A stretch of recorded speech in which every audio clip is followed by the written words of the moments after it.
Hello, everybody. Welcome on Mysteries with Mr. B, Mr. Belgic. It's funny because you need to understand something. Mr. Belgium is a real contest is here in Belgium.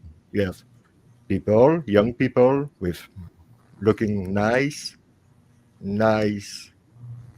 muscles, everything, but with nothing in their head and just a little cock. Me, it's the opposite. I'm done looking great, but I have a huge. No, not this one. You seem So, spicy today, Jerome. yeah, but it was for joking at the beginning of the show because after it will no much so pleasant. So I am today with Ned and Druzer. How are you guys? How are you doing? Good. I'm doing just fine. Thanks for having me, Jerome. And thanks to accepting my invitation again and again and again. You. Talking to Altug in the comments. No, this is a new shirt. Yeah, Druzer, is that the Japanese flag, or is that just like the rising sun or something? Yeah, it's a cowboy, Yeah, sunset it's a cowboy cowboy. on his horse. Oh, Yeah. Sunset Cowboy. I thought you were going full kamikaze. It's No, a well, white horse. Yeah. it's supposed Ah, to. yes, the famous white horse. Yeah, you got to stay away from those things. They're dangerous. No, Oh, today there is no Richard because Richard had offered his place for people who won't come on the show. But like you see, we are only three today. So, but that's okay. That's okay. So it's already episode 8 about the Zodiac Killer mystery. We have already talked a lot about a lot of things, but there is again a lot of things to talk about. So, oh yeah. uh, Drew or Ned, if you want to start with something, go ahead. Well, I have something sad to start with. If well, okay, I'll start at the beginning. There's always been a lot of talk about these loose leaf letters that were sent in the Riverside case in 1967, purportedly to be from a hoaxer, but that is sort of yet to be proven forensically to our knowledge. So it's still a question of debate, and I'm no closer to the truth about it. But for the longest time, we've looked for an article that allegedly came out around the same time that was precisely 6 months after the attack on Sherry Jo Bates, and the thought was that this article had inspired the writer, whoever they may be, to write in to the police and and the newspaper. And the great Richard Grinnell just found this article and sent it. And I'm going to share yeah, I'm going to share it, but continue to talk. I need to. well, within this article, it is outlined that basically the police have made no progress, and the yeah, that's the article if people wanna look for it. And I sent a few close-ups. One of the close-ups uh, shows that but they say in the letter they use the exact phrase "there will be more," and that is precisely what the the notes sent by this individual claimed. It was Bates had to die. There will be more, and he sent that to the newspaper and the police. And very cruelly, he also sent it to Sherry Joe's father. Um, And I just wanted to read this one passage. If you could show the next slide. Yep.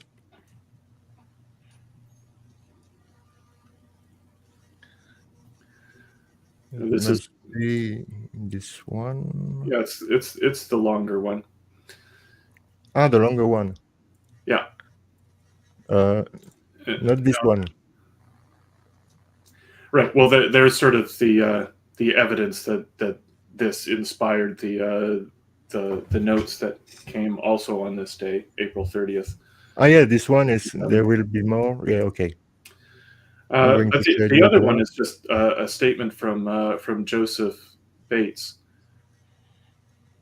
and gosh, I think this is relevant.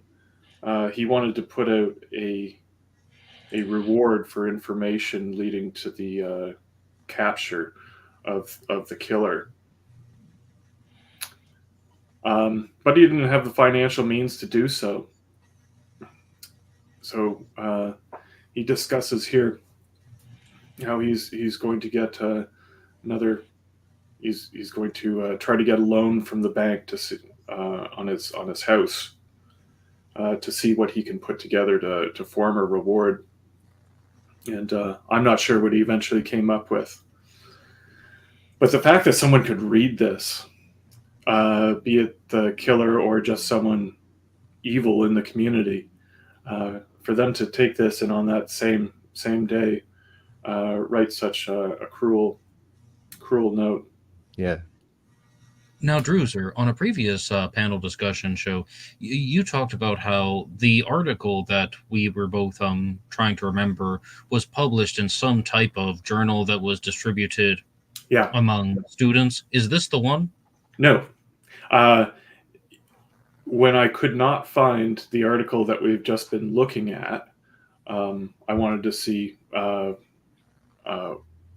I wasn't sure exactly what it could be referring to. At the same time as this article came out, Night Times. Yeah. I still don't know whether it's more of a magazine or a pamphlet. It was several pages long. That came out with a lot of information as well. But this article seems clearly to be the direct inspiration. Yeah. So they're coming out like around at the same time, because we had talked about the nighttime article and we were both saying, is this like what exactly would we call this? And I said my university had something like that. We called it just the journal, like the biannual journal or something like that. And it was stuff that students could post in as well as professors from time to time. But this just looks like a straight up news article from the Riverside Press Enterprise. I mean, yeah. And both this article and the Night Times describe the safety precautions that they'd taken since the attack, putting up some good lighting in the alleyway, and they discussed the drop off in night classes for students. Everyone was scared, obviously.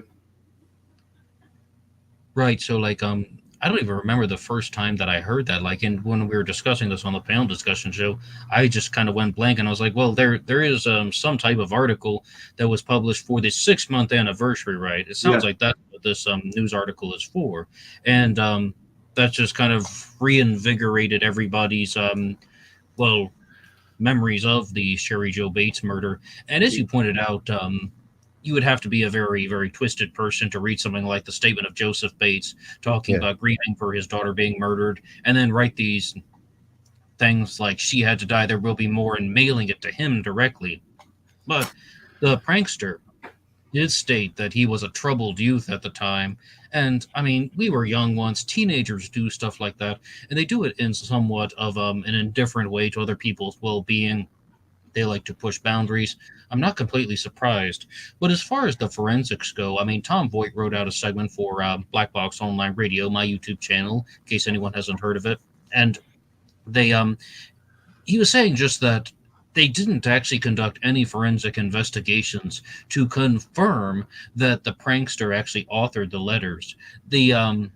they simply tracked him down and they just accepted his word for it. That, like, all of the investigations were done between the 2016 confession that he made and, well, identifying him as the letter writer of that.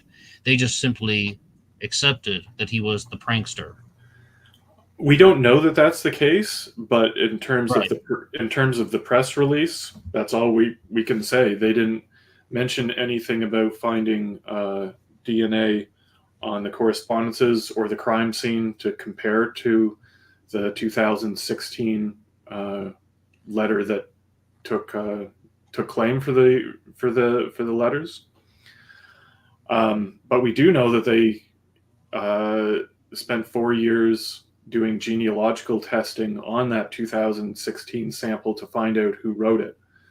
So they didn't start by comparing it to the evidence they had and concluded it was the same guy. Now, whether they conducted a reasonable interview with him that truly puts the matter to rest, we have no idea. There's a couple of things that they may have asked that could have prompted a response that gave them confidence. Like it's not well known, but it is in the FBI files that the letter sent to the newspaper was accompanied by a clipping from the newspaper. So maybe they asked him if he sent anything else, and he told them the newspaper clipping, and that satisfied them. Maybe he gave an explanation for the stupid squiggly Z thing. Yeah. And in the name of the Freedom Act of Information, can we ask the FBI to have these files? Now, would the FBI have this? Presumably, yeah. I mean, we don't know which clipping, and they don't mention which one it was. Okay. Because I contact often the FBI or the White House for stopping an execution or reopen a case, or about the Stephen Avery case. I call often the FBI, and so for me there is no problem to contact the FBI. But if I know exactly what I need to ask, I can do that. And yeah, there's been a lot of researchers who have hounded Riverside PD, and it's clear that they aren't giving anything. Well, no, wait a second. We need to get Ross back on the panel, because Ross was on, his channel, Planet X Filmworks, and he was just talking about how he contacted it was the FBI, right? He contacted them about getting the files for the Domingos Edwards murders from 1963, and they simply responded to him by saying that it's an ongoing investigation, it's an open case, therefore they are not going to share anything. And that was the extent of the message. And the Sherry Jo Bates case is ongoing, right? It's never been closed, correct? Correct. So, I mean, I don't really mean to just kind of rain on anybody's parade, but if they were to contact them. Okay. Hey, we actually do have Ross here in the chat. Hello, Ross. I FOIA'd RPD and they sent me trash. Well, that's kind of my understanding. It's just that Riverside police do not want to talk about this when people are just asking them for more info and so on. They simply do not want to make kind of statements to independent researchers. I mean, 1966 and onward, you think they would say something? Yeah, as far as I'm concerned, that press release was published for two reasons. One, someone had put up a $50,000 reward for information. I think they put a 1-year cap on that. And the second reason is to promote their agenda that there is no connection between the Zodiac case and their case. I don't think that they were trying to be to give helpful information to online sleuths. And I mean, it's very possible that they have further information regarding the DNA and this alleged hoaxer that they just did not feel compelled to share with us. Do we know I the would- name of the guy? No. Now, wait a second. That's like what I wanted to ask both Jerome and Druzer. Are you prepared to talk about like anything about identifying the perpetrator? And there are a couple YouTube videos out there that discuss a possible suspect named Michael Zlackett as a suspect for hoaxing the Bates Head to Yeah. die letters. Do you guys have any comments on that? I'm not sure if he was 16 or 18 at the time of the murder. But he was young, yeah. Thereabouts. He's a teenager, right? Thereabouts. He's Well, like yeah. high school age, right? Well, yeah, he was definitely in high school or had just graduated. He was around there. But what he was not was too small to commit the crime, which is so I don't think that they could identify Zlackett as the mailer, and at the same time conclude that that he couldn't have been the killer based on his age or size. That simply doesn't check out. So for that reason, I doubt he was the hoaxer, although it's certainly worthy of discussion.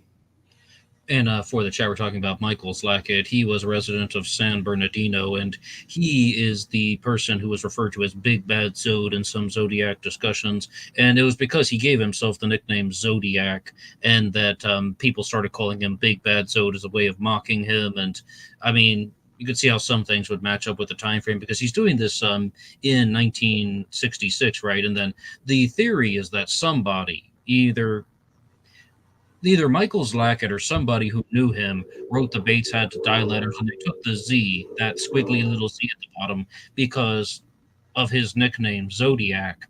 And then somebody may have known him personally, who then went to Northern California 2 years later and started committing crimes using the name Zodiac, which is again stolen from Michael Zlackett. If that were what actually happened, I mean, you guys know this better than anyone. We can arrange countless sequences and theories. I mean, if we had more connecting pieces, I'd be like, yeah, that makes perfect sense. But I just think it's an interesting possibility. Well, sure, the guy called himself Zodiac. Yeah, I think. Yeah, I've always had a hard time describing those symbols as Zeds. Well, certainly, Druzer. Why don't you just write a Z? Why don't you just write that if that's what you want to write? Why do you gotta make it a little like squiggly and multiple times, mind you? As far as Zlackett's concerned, it actually resembles more of a combined M and Z symbol. Pile it on, Druzer. Pile it on. I remember when I first started the case, I looked at it and I thought that it looked like a broken heart. It's like he does a heart, but instead of connecting it, he goes the other way. But, now, do you guys think there's a chance that symbol is from the Theban alphabet used by witchcraft? That it could be representing the letter L, maybe even the Theban Z? Do you think there's any chance? Could be. I think there's a chance, but the discrepancies between the two symbols, to me, sort of point away from it being something that we could find elsewhere in history.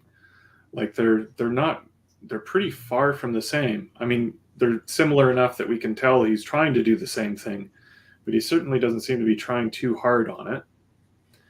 And the one clue we have is that the letter sent to Joseph Bates did not have this symbol.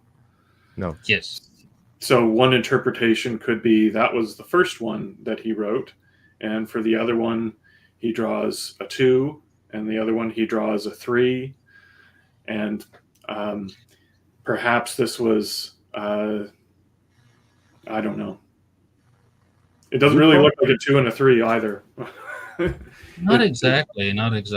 But I get why he wouldn't write 1, 2, 3 on the letters, because that would just look even a little bit lame, especially if Yeah. this is a teenager trying to look cool, or if this is the real killer. They're just going to think that he's kind of a dork numbering his letters, copy 1, copy 2, copy 3. The Zodiac of the 1960s, 68, 69, didn't do that, certainly. I mean, when he's sending in the 3-part cipher, because he doesn't want to look like just some dork who's giving away all his secrets.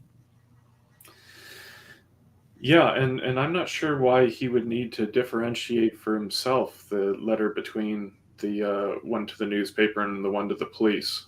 Like, it seems like he's attempting to write them the same. So why does he care who gets which copy? Mostly. Yeah. I agree. Would he care? Yeah, me too. You want to go on the Satin Slaves motorcycle club and try to see if there is a connection with Yeah, because of course something I'm Zodiac. sure I have a couple observations about the motorcycle gangs of California. Yeah, go ahead, Ned. Well, first, I would actually like you to share these observations that you have about the motorcycle patches. You have the photo, right? Yep, All right. I can show. Let's it. let the audience see this one. Give me just 1 minute. Archangel Michael says, "Oh, the motorcycle patches." Well, some of this stuff is a little bit uncertain, Archangel Michael, because we're still trying to find out the exact dates of things. And people can mess around online. Sometimes people post the incorrect dates on purpose. They're doing it as a form of trolling, or they're doing some things that they are kind of like just trying to put people on a wild goose chase and so on. But as we see here, this is something that Jerome posted in the chat, and Ross was talking about this as well on his YouTube channel, Planet X Filmworks. And this is from the Satan Slaves Motorcycle Club. And Jerome, can you zoom in at all to the one at the bottom? Oh, wow. What? And it says 69, and we see down there something that's, that is practically identical to the Zodiac Killer symbol on the Halloween card, as we see there, if that is indeed from 1969. And I guess it's meant to resemble the handlebars of a motorcycle used by the Satan slaves. And, I mean, that is the symbol. There's no question. There's no question. You see, there is this symbol that is found on the Red Rider comic book and the Red Rider coloring book, but that does not contain the 4 dots that almost make the shape of the D pattern. And Jerome, where did you get this? This is Ed who sent me this picture on Discord, and I've asked him where he had these pictures, but I think somebody had sent to him these pictures, so I don't know, but it's a real picture. You can see it's not something who was because you can see the reflect of everything.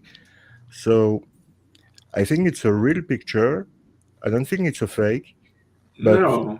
I don't really know who had taken this picture. I don't know. I've asked Ed if he knew, but no, he don't know. And I have this second picture here from the same club. That is crazy. You know where they were taken? Like, that looks like something that was, the first one looks like it's something that was on the wall at a bar, maybe a museum, but looks like kind of like at a bar or restaurant. And this one here also has the identical Zodiac Killer Halloween symbol, the thing that people are just spending their lifetimes trying to decipher. And could this just be like one of the logos of the Satan Slaves Motorcycle Club? On my understanding, it could be. All of a bar, like, right? I mean, like, what else? Maybe someone has this in their home, but I don't know what you think, Druzer. Well, if it came out before October 1970, then that's a bang-on reference. There's no question about it. Even the side that looks like an F side is longer, as it was in both representations that the Zodiac offered. But, like, I completely agree with Jerome that it's an authentic photo. I mean, did somebody fabricate this just, like, recently or something like that? You know, I hope that it's real and we can say that there's a stronger connection with the Zodiac and the Satan Slaves Motorcycle Club, then that would give us something to investigate. Yeah, but it looked like a picture taken on the street. I don't know if you agree with me, but with the reflection here on the glass, we can see another Batman here, and it's look like something, uh, yeah, That to near the me street. Or looks like music equipment, like speakers. What do you see, Druzer? In the reflection, Oh, yeah. I see Oh, yeah, that does look like a building. I'll give you that. I'll give you that one, Jerome. That looks yeah, like a building. You can see the sky. Okay. at any rate, if I had to guess, I would say that this was created after the Zodiac, and that the 69 there is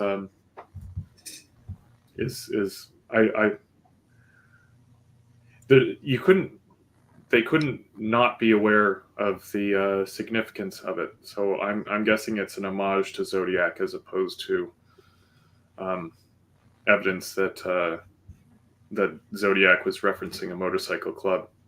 yeah. If it doesn't come from the motorcycle club, it comes from somebody who know about the Zodiac and want to connect the Saturn slave with the Zodiac. But why? I mean, yeah, why is a good question.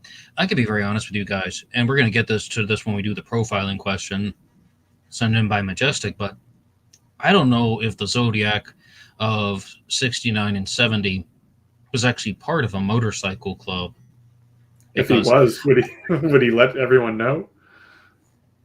I don't really know, but he just seems like such a lone wolf, independent actor. Everything is just about me, me, me. Now it's possible because the motorcycle gangs in California were very, very well connected to different aspects of crime, particularly the drug trade.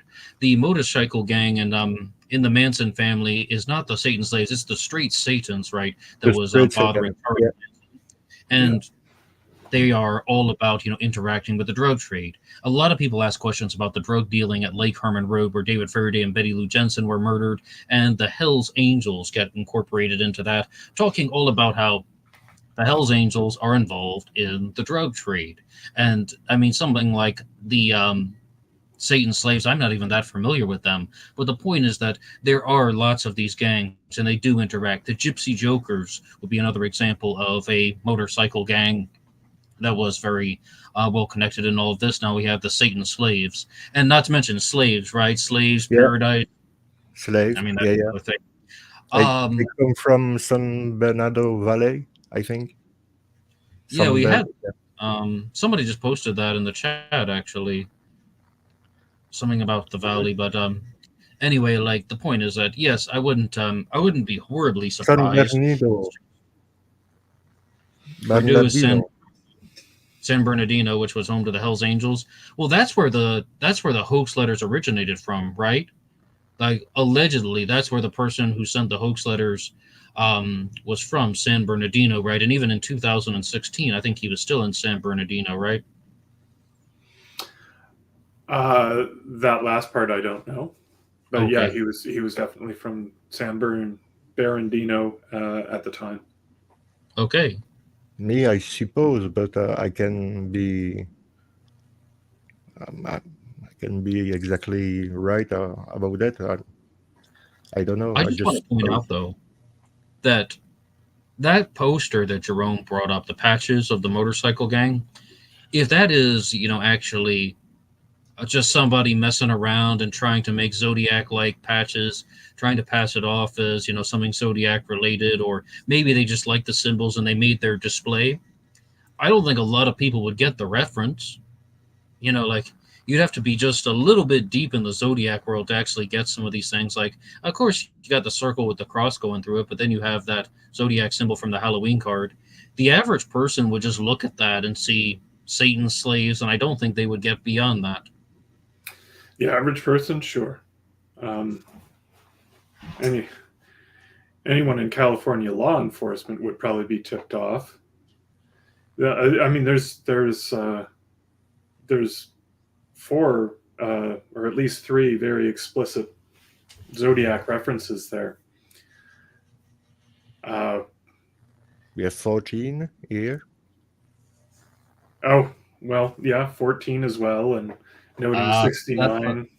I'm starting to lean toward Druzer now because this is almost sounding too convenient, right? Zodiac symbol, we have our cattle brand symbol, and 14, all from the Halloween card, the bones. This is almost getting too convenient, right, guys? I agree. But when you see the patch, the original patch, and the other patch, except maybe this one here, they look like the same. The first one, the second one, the official one, look like the same. The third one, I don't know. Maybe come from somewhere else. But let's say the first one here, it's not easy when you have 1 million page open in front of you. Yeah, here.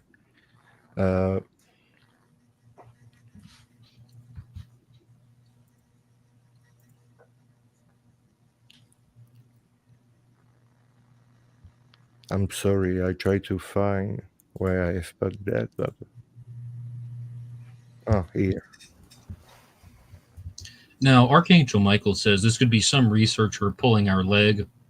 I really hope it's not, because if this were like a researcher, what's the point of research if you're going to be introducing false leads, fabricating evidence, just trying to deceive people?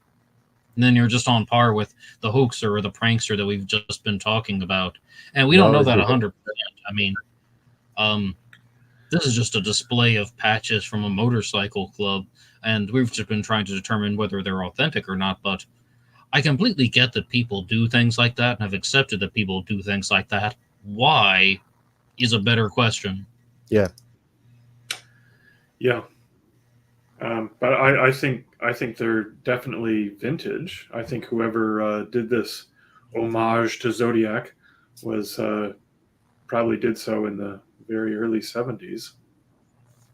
I mean, if they were made in the new millennium, that person put in an enormous amount of effort into making them look old, going through specific aging processes, right? Yeah. You see, the stuff. Why to make so much effort to doing that if there is no connection? I don't get it, really. I don't see the point, because the patch by himself is a real patch. You can go on internet and looking for the Saturn slave. You will see this is the real patch. But after you have the other patch, I don't know why somebody will make this effort to create something that just maybe a little portion of people could make the connection with the Zodiac. For me, it seems weird, really strange. Well, it's a motorcycle gang, and they're honoring a serial killer that was very anti-establishment. I guess I can see it thematically. Yeah, but why this particular patch? Why this particular patch coming from the Halloween card? They thought it was cool. Well, it does resemble the handlebars of the motorcycle. Well, yeah, totally. Oh, yeah, good observation. Because that's why I think that one's positioned directly under the handlebars. It's meant to show the similarity. Yeah, making the F side longer than the L side, so to speak, that really pushes it to the resemblance of Zodiac. Wait, Jerome, can you pull that back up again? Oh yeah, sorry. Wait, let's look at the skull that is on the crossbones, like the skull and crossbones. Did you guys see that? What about it? That looks almost identical to the one from the Halloween card. I mean, if Jerome can pull that back up, Yeah, because I mean that would suggest to me that this was copied. See that? Not like identical, but that looks very, very similar to one of the skeletons that's on the Halloween card. Of course, there are two yeah, skeletons, but do you see the resemblance? yeah. I do, and I think if you were going to homage the Halloween card, that might be what you came up with. Right, right. So that would mean that all of these things could have been created after the Zodiac, as you said. This would have to be somebody. Well, how would somebody like know all these things in the 1970s? I mean, like, what type of public knowledge would they have about the Halloween card and these designs? Well, it was obviously in the San Francisco newspapers. I'm not sure how far and wide it was published. It's really strange. I'm really wonder where this image come from. I have tried to ask Ed to know, but even him, he don't know. I don't know where he find that because I've made my own research on internet and find nothing. But it's really Yeah. strange. We'll wait to hear if someone can date them, or at least the club itself. Presumably, it Yeah, started in 1969. Um, yeah, yeah, yeah. That's there was very a good starting suggestion in point. the chat that SFV could be San Fernando Valley. San Fernando, yeah, San Yeah, so Fernando. that's what the SFV is, San Fernando Valley Motorcycle Club. Yeah, But then we have D and F, and then we have BCDF, right? yeah. B Well, C D F, yes. And And what is here DF? we have D F. I don't know what is it. I don't DF? know what those are. I wish I did.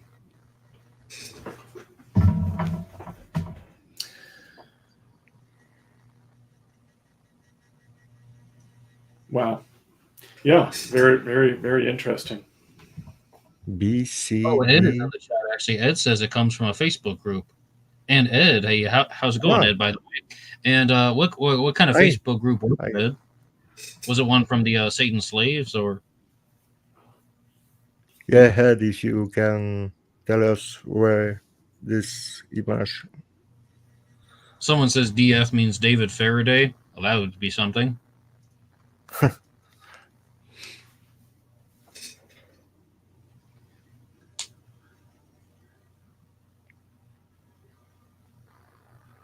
And he says, "Hi guys." Oh, don't know which one. That's too bad. That's too bad. I was hoping, like, I mean, this is something that I think we can all look into. We can all follow up on. We can all just try and learn more about these symbols. If anything, for us internet investigators, this could be um, something to explore. I'm definitely very curious, and I'm kind of leaning more toward what Druzer said, that like if I had to take a guess, then it was perhaps fabricated, because I think this is almost a little bit too convenient for this is almost like somebody's looking at the Halloween card and specifically borrowing these pieces of information, and they're using it as the basis for their designs. I mean, it sounds like you said something similar, Druzer. Yeah, yeah. I mean that it's too much. It's too Yeah, close. Too yeah. much. Plus, I can't. I don't know that I could form a theory as to why all of a sudden Zodiac would sell out his club or give any hint to who he was or who his affiliations were. So it comes from Right, because wouldn't microdelic all the Satan apparently. Slaves agree? That's our symbol. Yeah, well, it's the Okay, same. who's the rat? Something like that. It's this for me. It's the same idea as did Zodiac belong to a cult? Okay, maybe, but would he tell people to essentially invite the police to raid his I don't know. community? I mean, that's a hard one, like, because people are very twisted. People can do demented things. People can do illogical things.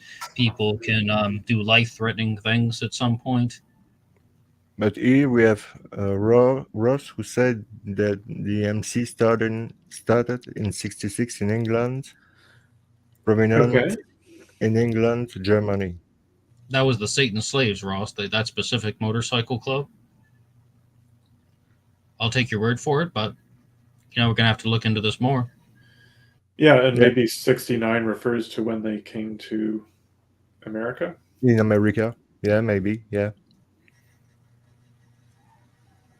DF could mean drugs forever. DF could mean Donald Falk. Donald Falk No, isn't worth being on a motorcycle patch. Sorry. no, You don't can keep fall. your Donald Falk motorcycle patches to yourself. I never thought I'd say that to a biker gang. No, thanks. You guys aren't that cool. Yeah. Donald Falk. Maybe it refers to something in German. Yeah, maybe. Or DF maybe Germany. Let's let means him take death. that. Maybe DF means death. Der Führer. Nice thinking, Mount Druzer, Diablo, actually. satanic reference. Yeah. Mount Is Mount yeah. Diablo a satanic reference? I would love to know what Druzer thinks about that. A lot of people are pointing to this. Not exactly in the sense that Mount Diablo is like, Hail Satan and all that.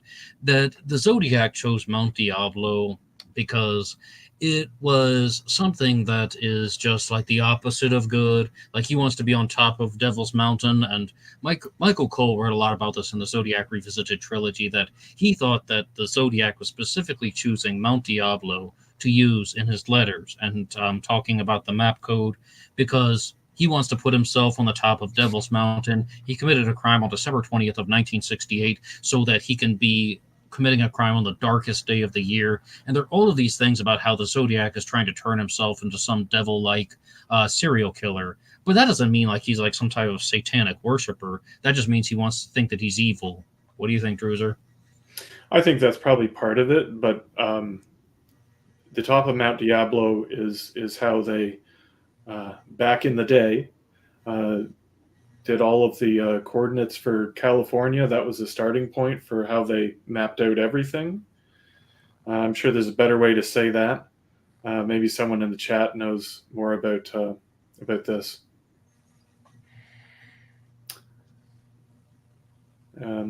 I know it's supposed to be Zodiac insignia, but whomever framed it assumed it to be an X. Maybe. I know. You were about to say something, Druzer? Go ahead. Yeah, there's a fantastic poster who commented on our last show. Calls himself Zodiac, the Face of Evil, but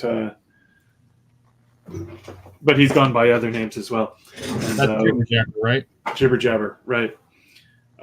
He knows plenty about electronics and surveying and Mount Diablo specifically.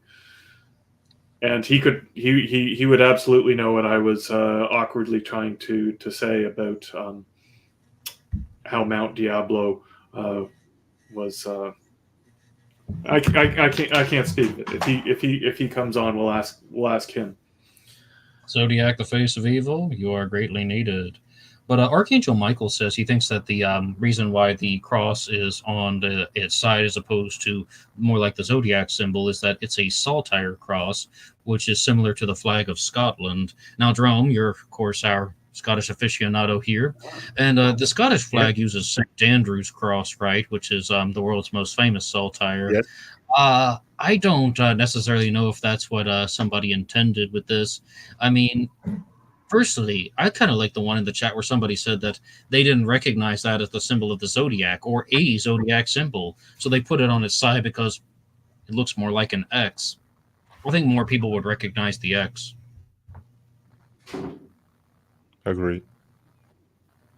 Now, Jerome, do you have something else, or would you like to do those questions that we got from Meg in the chat?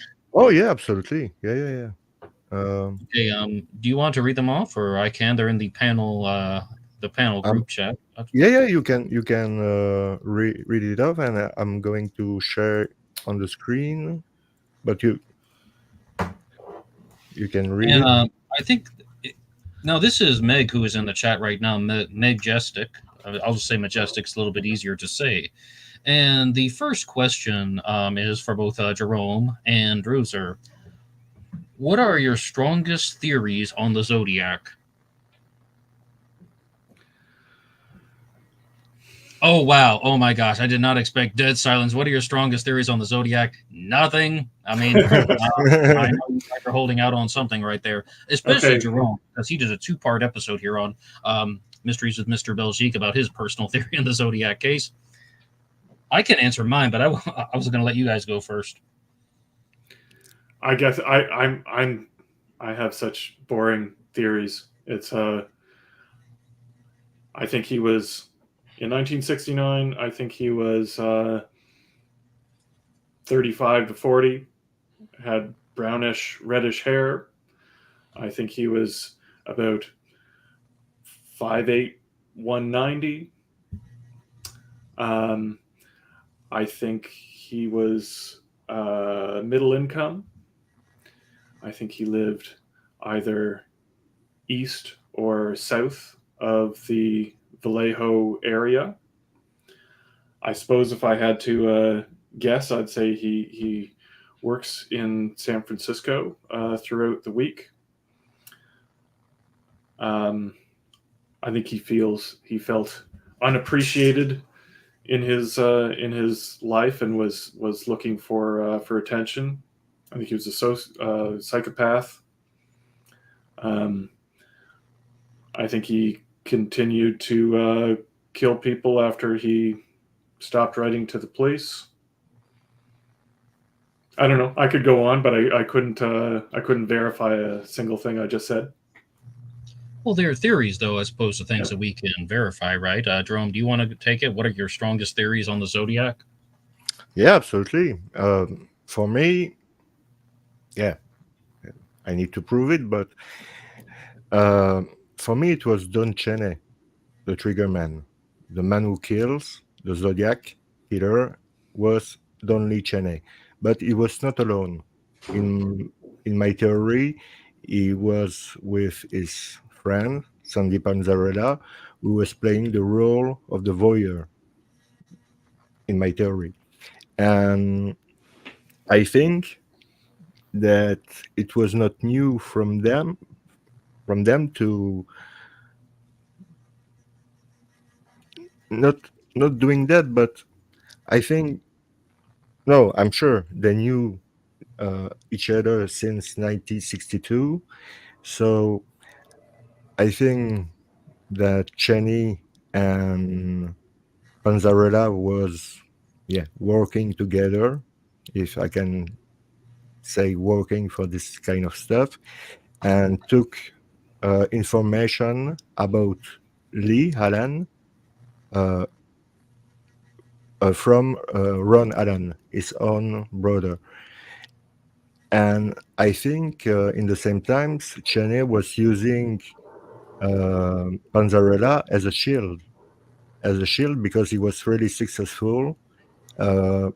He will never be approached by the police or suspected by the police because he's a man who's really successful. So there is no way this guy is the Zodiac. And if this guy, Cheney, come to us talking all this stuff about Alan, well, we will check Alan, and yeah, Alan fits the profile, but it's all circumstantial. And it's the thing. This is the thing. It's all circumstantial. So I think they've tried to create a persona, an evil persona, and frame Alan, but not directly, not put his hood under his house. So no, something to create a mess in the mind of everybody, like that everybody could crash their head because they don't understand, and they see Alan as the Zodiac, but in fact he is not. Why? Because it was other people who would frame him with the help of his brother, who know a lot about him because it's his brother. So this is my For now, and since some year, it's my strongest theory.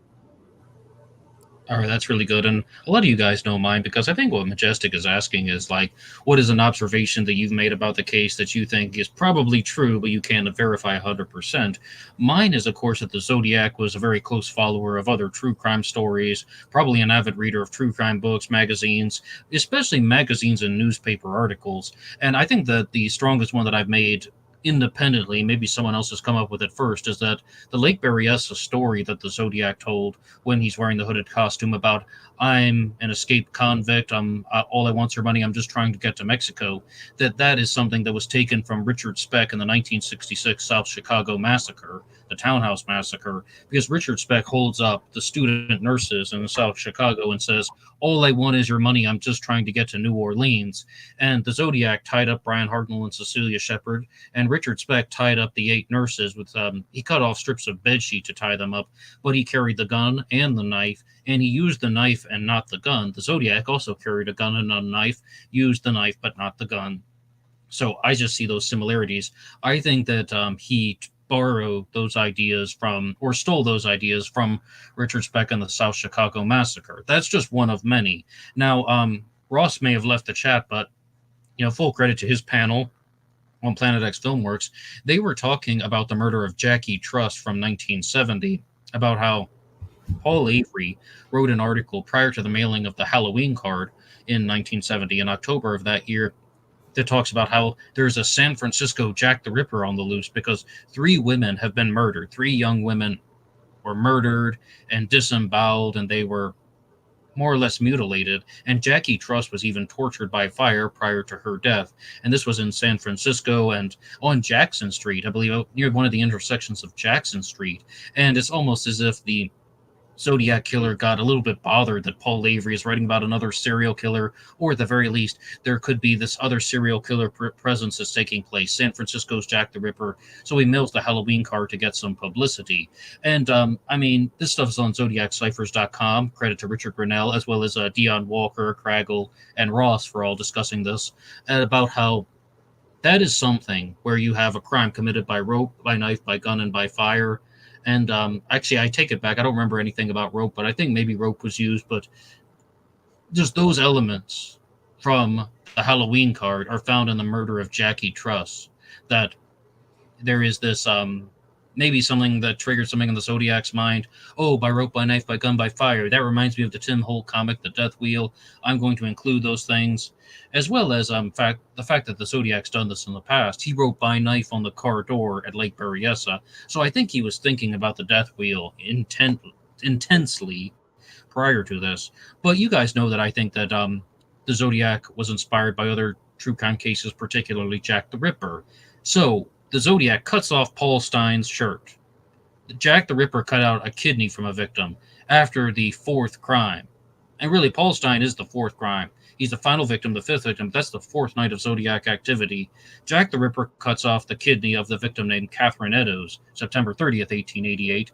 And the Zodiac probably doesn't even know how to do that. I don't know how to do that. Nothing wrong with that. But he does know how to cut off a piece of Paul Stine's shirt and mail it in with letters the same way that Jack the Ripper allegedly mailed in half of a kidney from one of the victims. So those are the strongest theories that I have made. And I would say that the South Chicago massacre is like 96% certain. The Jack the Ripper stuff, I'm only about 81, 82% certain, to use some arbitrary statistics. I've definitely taken a step back on some of those things, but that's my take on it. Well, where would people learn about Jack the Ripper in the 60s? What was the biggest media? Oh, in the 60s, books were coming out about Jack the Ripper in the 1960s. Now, they weren't very accurate because I was just reading John J. Edelston's Jack the Ripper, an Encyclopedia, when he talked about how a lot of the hard case file documents didn't come out until the 70s, I believe 1976. But there were books that have written about Jack the Ripper in the 60s, even back to the 1930s, books were coming out. And, I shouldn't say that. The first book written about Jack the Ripper was in 1888. It was The Curse Upon Mitre Square by J.F. Brewer.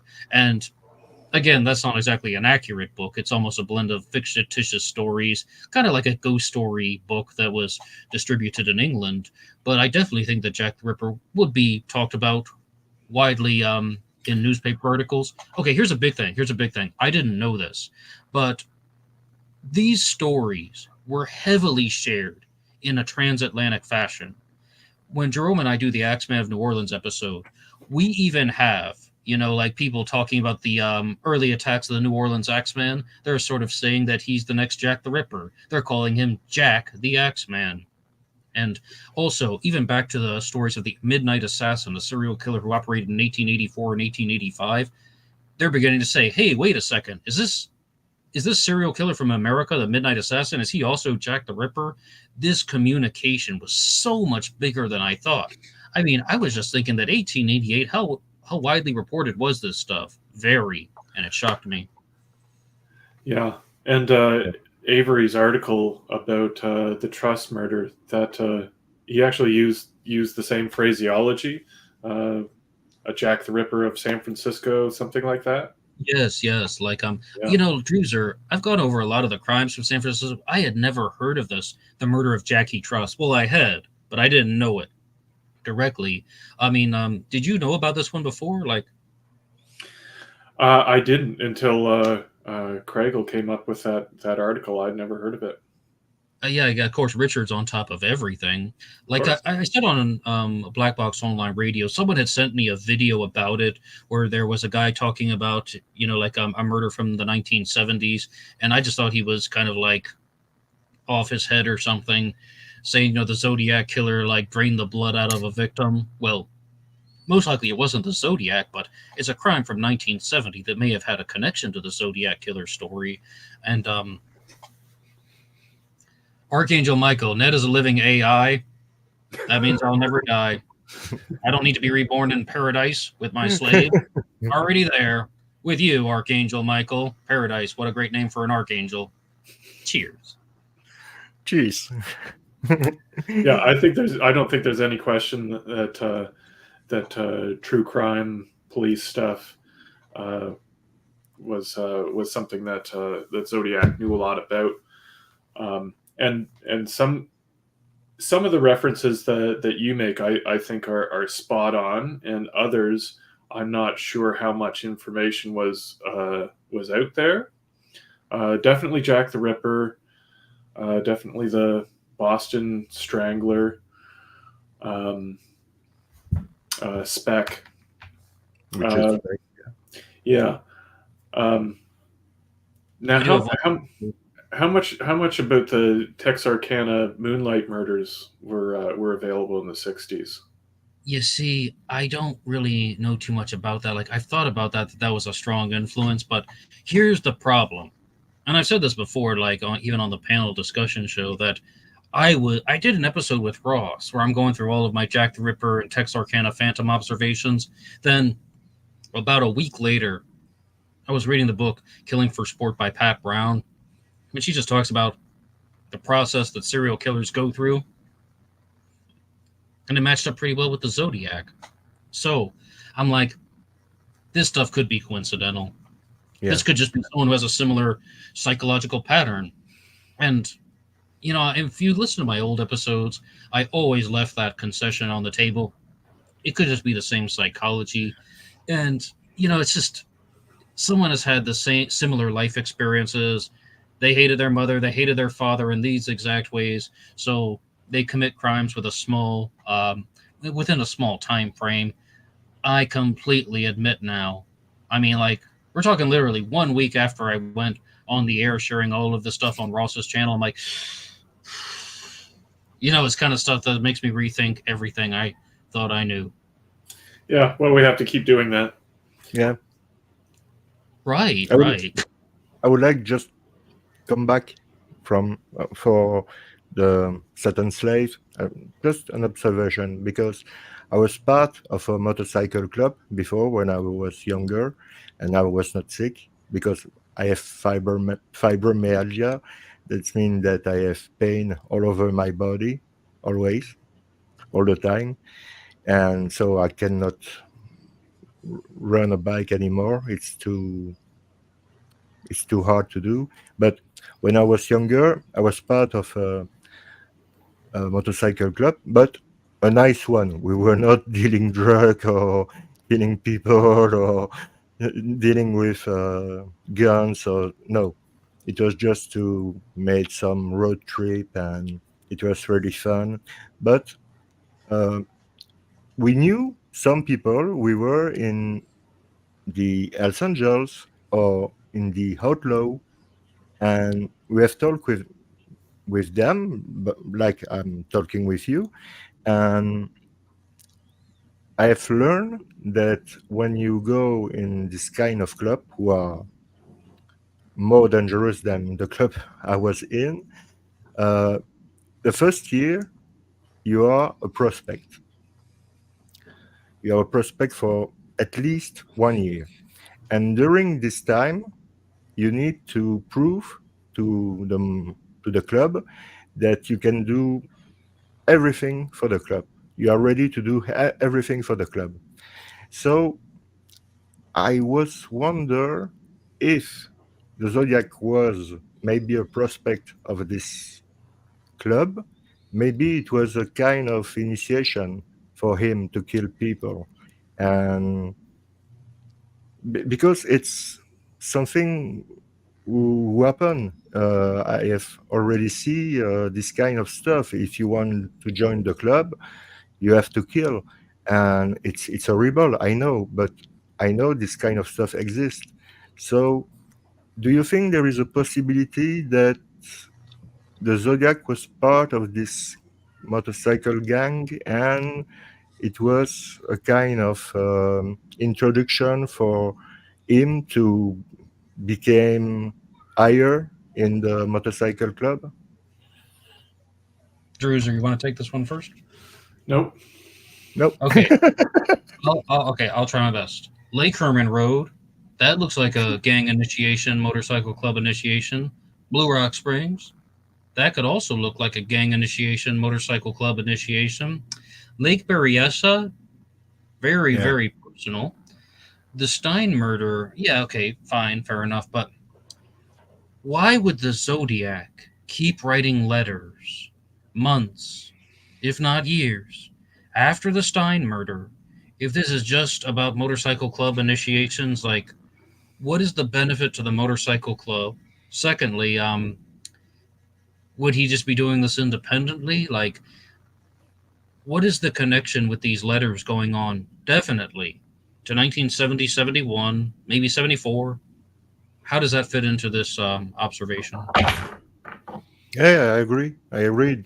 Doesn't make sense if it's for a motorcycle club initiation or yeah, I agree.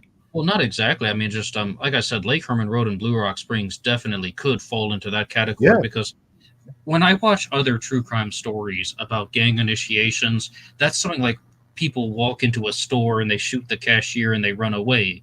Well, couple parked in a car in a lover's lane, I could definitely see that. But Druzer, you got yeah, anything? Yeah, I think it's possible. Um, it could explain why there was no letter soon after Lake Herman Road. It was done for an intention other than to get attention, as I think most of us agree was probably the driving force throughout the Zodiac campaign. I've often wondered why he wanted the kids out of the car yeah, at that time. I'm not sure that things went as planned. There may have been, uh, some sexual intention there, um, or maybe he was trying to prove himself to his club. Now, I don't think his club would say, well, now you have to write to the police about your crimes, but we're talking about an individual here, and what he did in his normal life, we have no idea.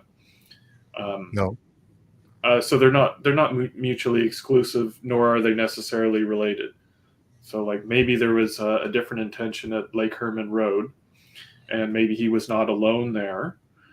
And then a few months later, he decides to personally um, uh, take it to the media, knowing Yeah. that they had nothing, that the investigation had completely stalled.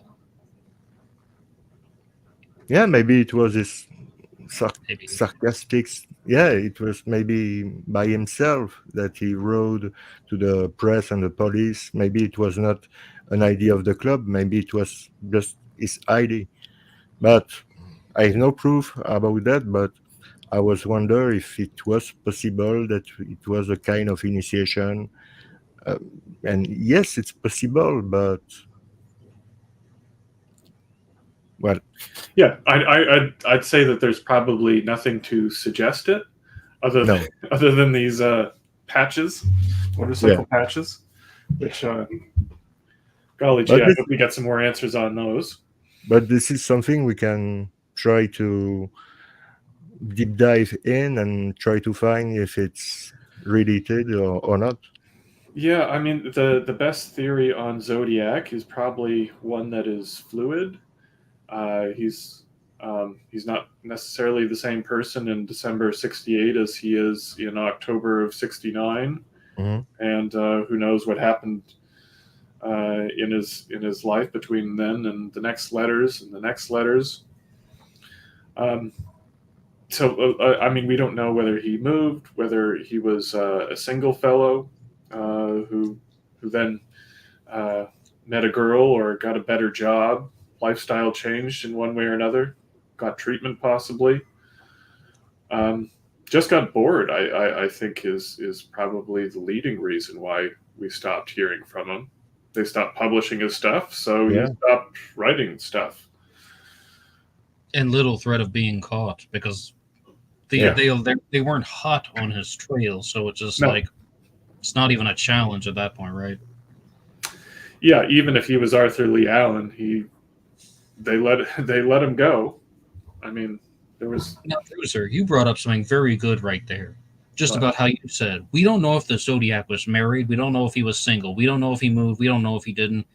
I'm so glad you said that because what I see is just pure insufficient evidence to indicate that the Zodiac was married or that he wasn't married. I mean, these people make these like psychological profiles saying, "Oh yes, well he was a sad, lonely man, between like no, 40 and 45, never married, no kids." That's not even, I don't think there's enough info to determine that. Or maybe they no, say, yeah, married with kids. He had to commit crimes on the holidays and weekends to get away from the family. I don't think there's any evidence that indicates that either. I think no. that like his marital status and his family status is a pure question mark. But that's just me. yeah. I mean, you I can look agree. at his writings. Certainly, in quantity, the number is high. Yeah, Um, I don't know that I'm convinced that he spent more than a day on any of them, including the bombs and the ciphers and stuff. I think you could do all of that in an evening. Um, but I guess all we can say is on over a dozen cases, he found time alone to do this stuff, and we know that he's collecting, not just reading, but he is collecting newspaper clippings for over a year. Um, so he sort of seems like a lonely guy or like a single individual, but it could easily be explained with his occupation, whatever that may be. I think there's a lot of people um, who are sitting in an office uh, by themselves five yeah. days a week. It, something we can say it's the Zodiac was a collector. He liked to Things collect. related to him. Yeah, Collect slaves, yeah. yeah. But maybe other things like comics. I but Meg is here. Oh, Yeah. good surprise. Would you guys, oh, Meg is on? All right. I was just going to get to Yeah. the next question from Meg, but I think we've got Meg right here. Hello. The Megan Hi, Egg. Meg. What's up? Hey there, We I think can't. we got a lag here. Yep. Hello. Hello. The dog is there. We can see the dog moving just fine, strangely, but It is lagging.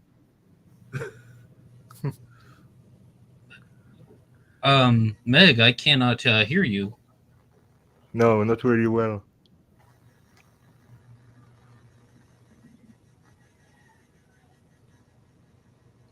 You can't But hear don't me. worry. She's in her Zodiac lair. That's a nice Zodiac lair, to be honest. I gotta get. Gotta get one of those. I gotta get a. Well, what does Druzer have? The television microwave in the background Yeah. that turns out Just- it's actually a home for the cat. Yeah, you never know when you're going to need it.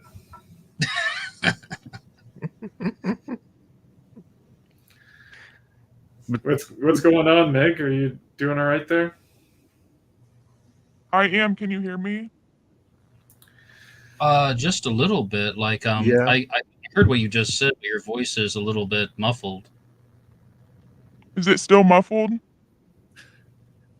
That's better. Better. It's better, but your voice is strange.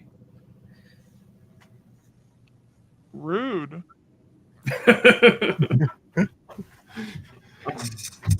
Yeah, it sounds like you have a filter on there. Yeah.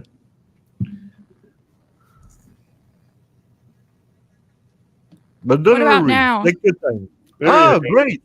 Oh my God! See, Meg, you and I have never talked before. I was like, I mean, if you ever listen back to this and like you hear what your voice sounded like, I mean, Oh, that okay, completely no. denied you. Like, It said on my thing it was set at male, so I guess I I was was a like- male voice. Yeah, Oh, yeah. Okay. that So, voice. Meg, come aboard. Anyway, Meg, nice to meet you. I'm Ned. I don't think we've ever crossed paths before. I was just talking to you all day the other day. Oh, that was you. Sorry, I was thinking of the other Meg. Yikes! Yeah, there's like 10 of them. It's a mystery in itself. Now, Meg, did So- you write out these questions under the name Majestic? Was that you? Yes. All right, we can do number 3 right now, unless you want to like do something like give your, like introduction to all the audience and all that. Of question It's me, two. Meg. Majestic. Majestic. Okay, number 3. Oh, actually, we were on number 4. Out of all of the Zodiac letters, which are not real? Like, and you have to say, do you believe with 80% certainty that a certain Zodiac letter is not real? I, of course, have my observations, but we can give it to Jerome, Meg, and Druzer first. Drew, go ahead. I think well, I don't know. I guess the question is which letters have the police authenticated that I feel are perhaps not authentic? Is that Oh what you're no, I looking think for? it means any widely discussed Zodiac communication. Just based off of the handwriting. And the content. Yeah. Yeah, well, there's certainly a lot of letters out there that we can't confirm are from Zodiac based on handwriting. There's no certainty, but I basically stick with the ones that the police say are authentic up until the Exorcist letter, which I think is authentic, and then I guess if I had to guess, I'd say the Badlands one is authentic as well. I do have some doubts about the Pines card, and I'd say I'm probably only about 80% sure about the 13-hole punch card. I think the Fairfield ones in December '69 are a strong possibility. The one in 1986, I think, is a pretty strong possibility, as is the Eureka one in 1990. There's so many letters to discuss, and I wouldn't say that I'm 100% on any of them. But they What each about the have their Melvin? discussion. What about Melvin Belli letters? Authentic. Yeah, no question, because he sent evidence from the crime scene with Yep. that one. And ultimately, I think the handwriting on the Melvin Belli letter matches consistently with the entirety of the Zodiac. Yeah. No question. Yeah, I see consistency in the handwriting through all of them, even the ones that are. I mean, they're not all written the same throughout. There's parts of the Belli one that start to get a bit messy. There's parts of the bus bomb and the little list letter that where it seems he's a little bit excited and it's getting a little messy. What about you, Meg? I'm surprised that you don't think that the 13 holes one and the other similar card is from him, just because we know that he copied so many things from newspapers and, things that were going on at that time. So for him to just straight up, copy and paste from, a newspaper is like, Yeah, now this is after they stopped publishing him.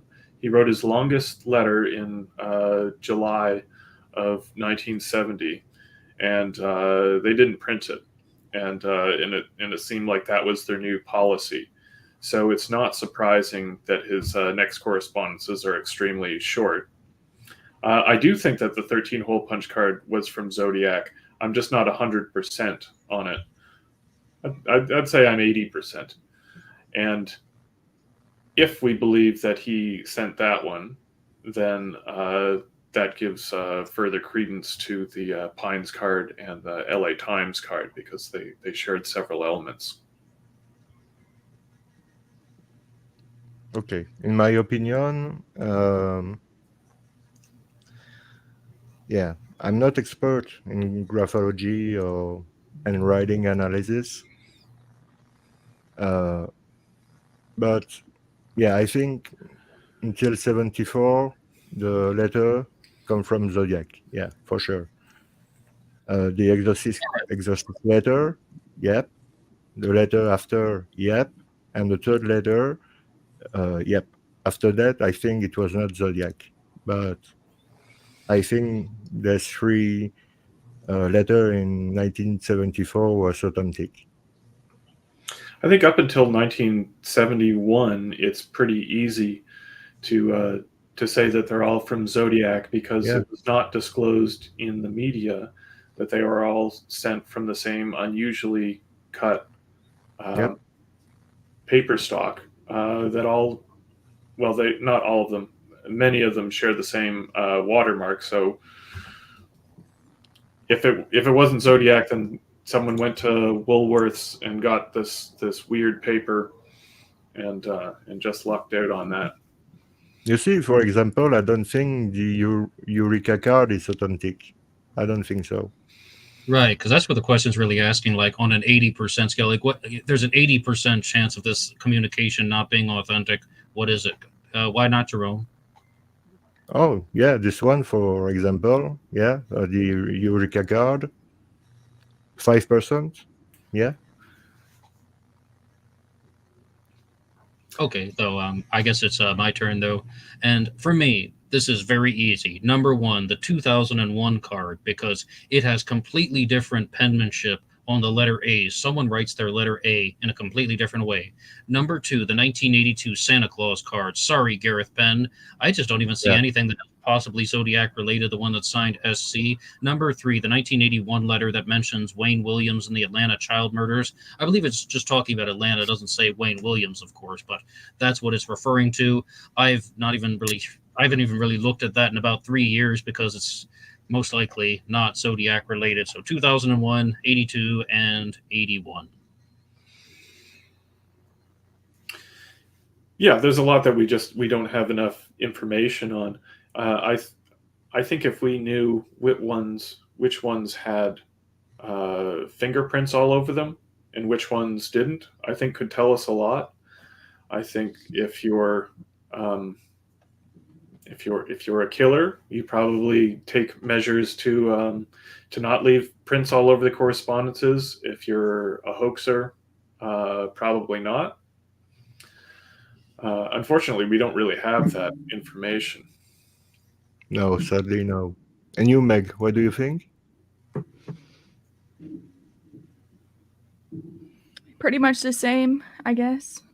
I feel like I would have to analyze more of the handwriting and everything, but I do not think that Eureka is a legit correspondence from him. Now, it's interesting you say that because we're talking about 80% certainty.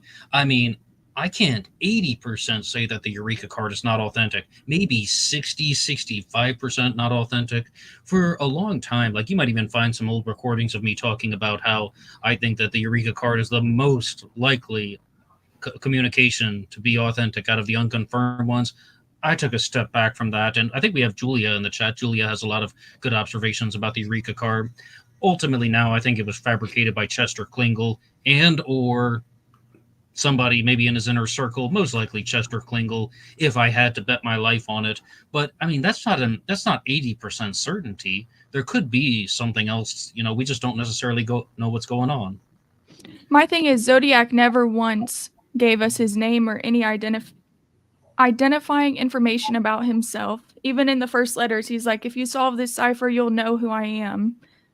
And what did it say? Nothing about his name. I'm sure the other cipher isn't his name.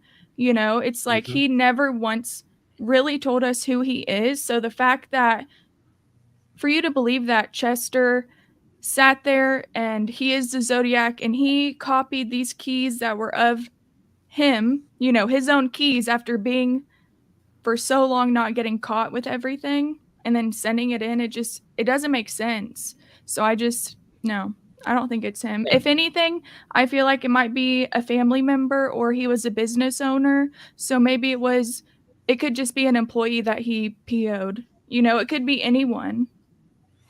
Right, and to be clear, I don't propose that Chester Klingle was the Zodiac in that block of words that I just said.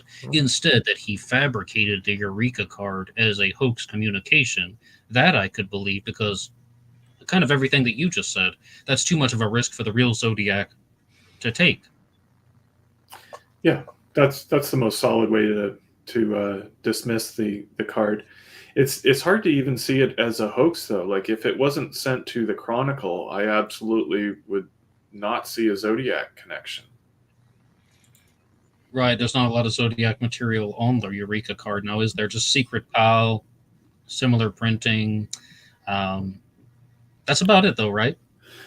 Yeah, the cryptic nature of it. Groucho Marx, that could come up later.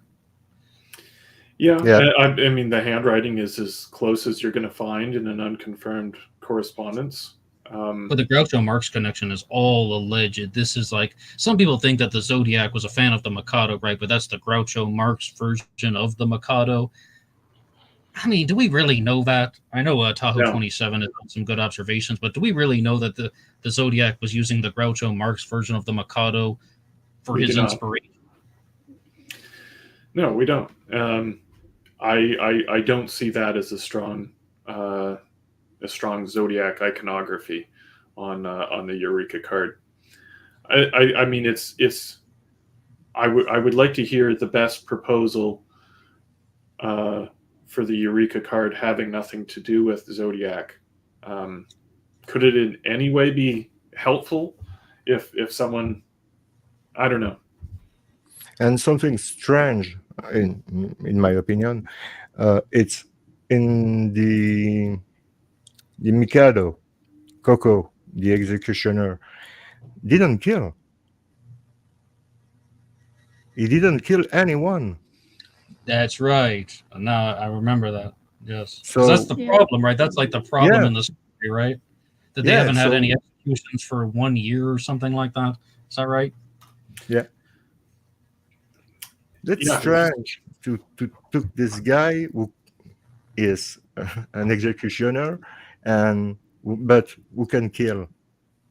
Why to took him as reference? It's strange. I don't know. That's a good question. Any thoughts, Meg, on the Mikado references?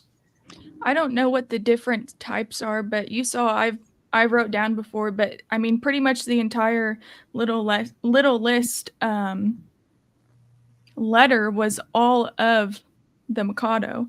Other than there was a few things that were very odd that I had wrote down, and it was like he just changed a few things that made you go, why did you change just these things? Yeah, well, that is the question. Is it? It's not. It's not an exact. It's not an exact translation of any particular version of the Mikado, and it seems like when he doesn't know the word he's hearing on the record, that he doesn't try too hard to map it out. He just No. It somewhat phonetically. I think like all of the misspelling and the very sloppy writing that we see, especially in some of the first letters. I think it's just his way of being disrespectful to his readers. I don't care enough to write perfectly for you. I think it was all kind of a joke to him. I think if you were to assign a purpose, I think it's another aspect of his invented personality. He wants people to be looking for someone who, reads old books, can't write properly, listens to the Beatles, listens to operas. He's just throwing stuff out there. He's I don't see any effort to actually show who he was in any of the letters. I kind of agree with what Druzer is saying, though, but like to answer Meg's question, I mean, yeah, Druzer is most likely spot on because he's listening to this stuff and he might have been recalling all of these Mikado quotations from memory because, he listens to the record and you're like, why does he change certain words? Well, he heard the wrong word on the record or he remembered the wrong word. And, we don't necessarily know if he's using the lyrics sheet and he's changing it for his own comedic reason. I would lean toward just faulty memory, but that's just a guess. Well, if it's memory, then he's doing a hell of a job. Like he's got 95% of it. I think it's with music, sure. Couldn't you do that with some of your favorite songs? Yes, but I'm a musician, and I think that Zodiac, I am too. Look, can you see? They actually said that with the Mikado, it was actually so catchy that in the theaters, whenever people would go and they would watch it, that the audience would end up all like singing it, like sing along kind of a thing. So, I mean, there's a lot of theories that he could have gone in person and seen it, et cetera, et cetera. But one of the things that he changed was the chorus. There's this part and it says the lady from the province who dresses like a guy, who doesn't think she dances but would rather like to try. And he changed that to a guy who doesn't cry. Yeah, I remember you bringing that up. Not really quite sure what to make of that. I've got nothing either. I'm not sure why he would do that. I'd really have to kind of meditate on that one. I think it's just like it might have you think about like the household he might have grown up in because, well, you guys are all males, so you might have experienced this as well. But growing up, there might have been someone in your life who said like stiffen up, you're a guy, guys don't cry, boys don't cry, et cetera, et cetera. So that could maybe, have been something that was told to him growing up, and that's why he changed it to that. I guess a guy who cries in the Zodiac story is the guy on the Dunbar show who impersonated him, who Zodiac took the time to encipher a denial about, and then mimic in the letter to Belli. Now, Druzer, that was on the panel discussion show with Dehan, Craggle, and Ross, right? That they said the Zodiac probably would have been very bothered by that guy because he's just coming on like the air pretending to be the Zodiac, and he's acting a little bit wimpy. I have headaches, and saying stuff like that is definitely not very strong. And the Zodiac might have been like, hey, this guy's pretending to be me, but he's definitely not acting like the supervillain character that I'm trying to portray. So it sounds like something that you kind of said would be in line with that. Would you agree or disagree? Yeah. I don't think that is the image that Zodiac was trying to put out there. And that wasn't me on the TV show. Even 50 years later, when you figured this out, that was not me. Yeah, and this is the absolute height of his fame. More than even the threat on school kids that was published a couple of days earlier. This is when it really hit the stratosphere, as far as I can tell. So I think he definitely wanted to. I think he wanted to make certain that people knew that wasn't him, but because he had enciphered his statement in an almost uncrackable way. Yeah. He after a month and a half, he decided, okay, I'm going to play with it a little bit and actually write to Melvin Belli in the same tone, asking for help. Good as any. That's good. It's good. There's also the caller who harassed and ultimately tried to kill Daniel Williams.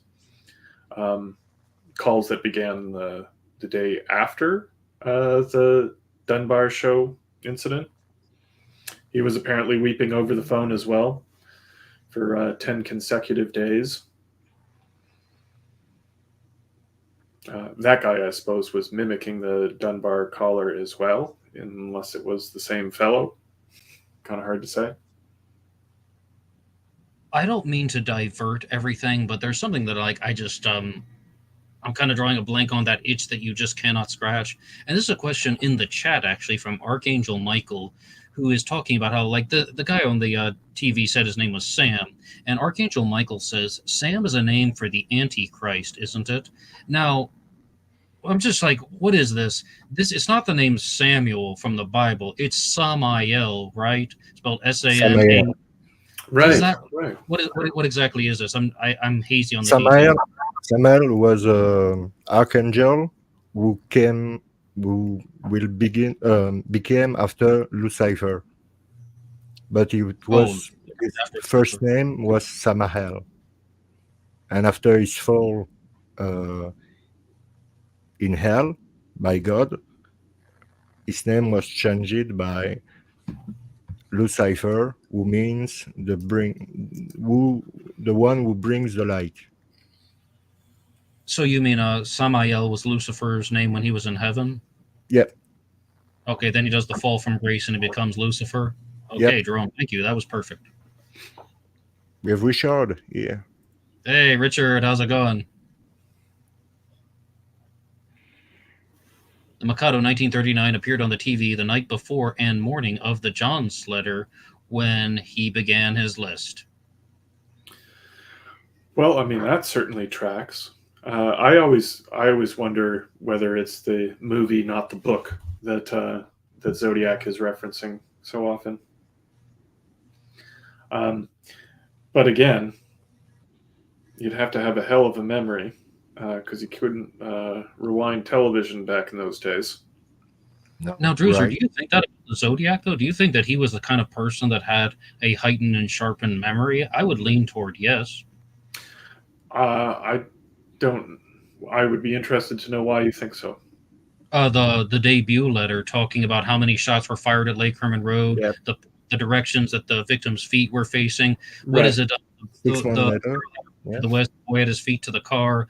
The brand of ammunition. He bought the ammunition. He would know that. He's a gun owner. But like the pattern on Darlene Ferrin's clothing.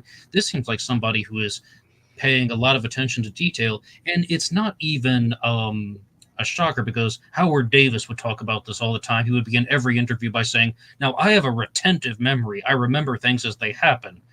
Dennis Rader. still didn't organize the Zodiac murders, but some people are like that, and I tend to think that the Zodiac was more on par with that type of behavior. I think you have two ways to go with that. The Blue Rock Springs stuff, now I think we can be pretty sure because of the phone call that we know that on that night he had every intention of coming forward. And he knew that to do so, he would have to provide details of involvement. So I'm not surprised about everything he remembered on the night at Blue Rock Springs. Lake Herman Road, though, he either had a very good memory for certain things, like the way people were facing, or he knew at that point that he was someday going to come forward with these details, and therefore just took notes. The only sort of way around that I can see is that Betty Lou didn't seem to fall in the way one would expect, given the attacks. So it may have stuck in his mind just because she felt funny. And to be fair, I know everything I just said, but some people have asked this question about how could he recall these types of details, like people like Thomas Horan. And if you're familiar with the roads, some people are direction oriented. They know they're driving eastbound and they know they're driving westbound, and based on the way when he's just driving out of there, yes, he would have known that. All right, but I still lean toward the fact that the Zodiac was somebody who was very good at retaining information, pulling it in. And another example would be just that he's recalling all these things from books and comic books and movies. I know it's all speculation, but that's just my guess. Yeah, well, he did so often that I think it's a probably fair guess that he was keeping these articles about him. Entirely possible. And something wonderful that Julia came up with. We were looking at it must have been the 13-hole punch card where he's cut out the word Zodiac, but he didn't cut out the word Zodiac. He cut out each letter. And Julia's suggestion was that he didn't want to mess up his treasures,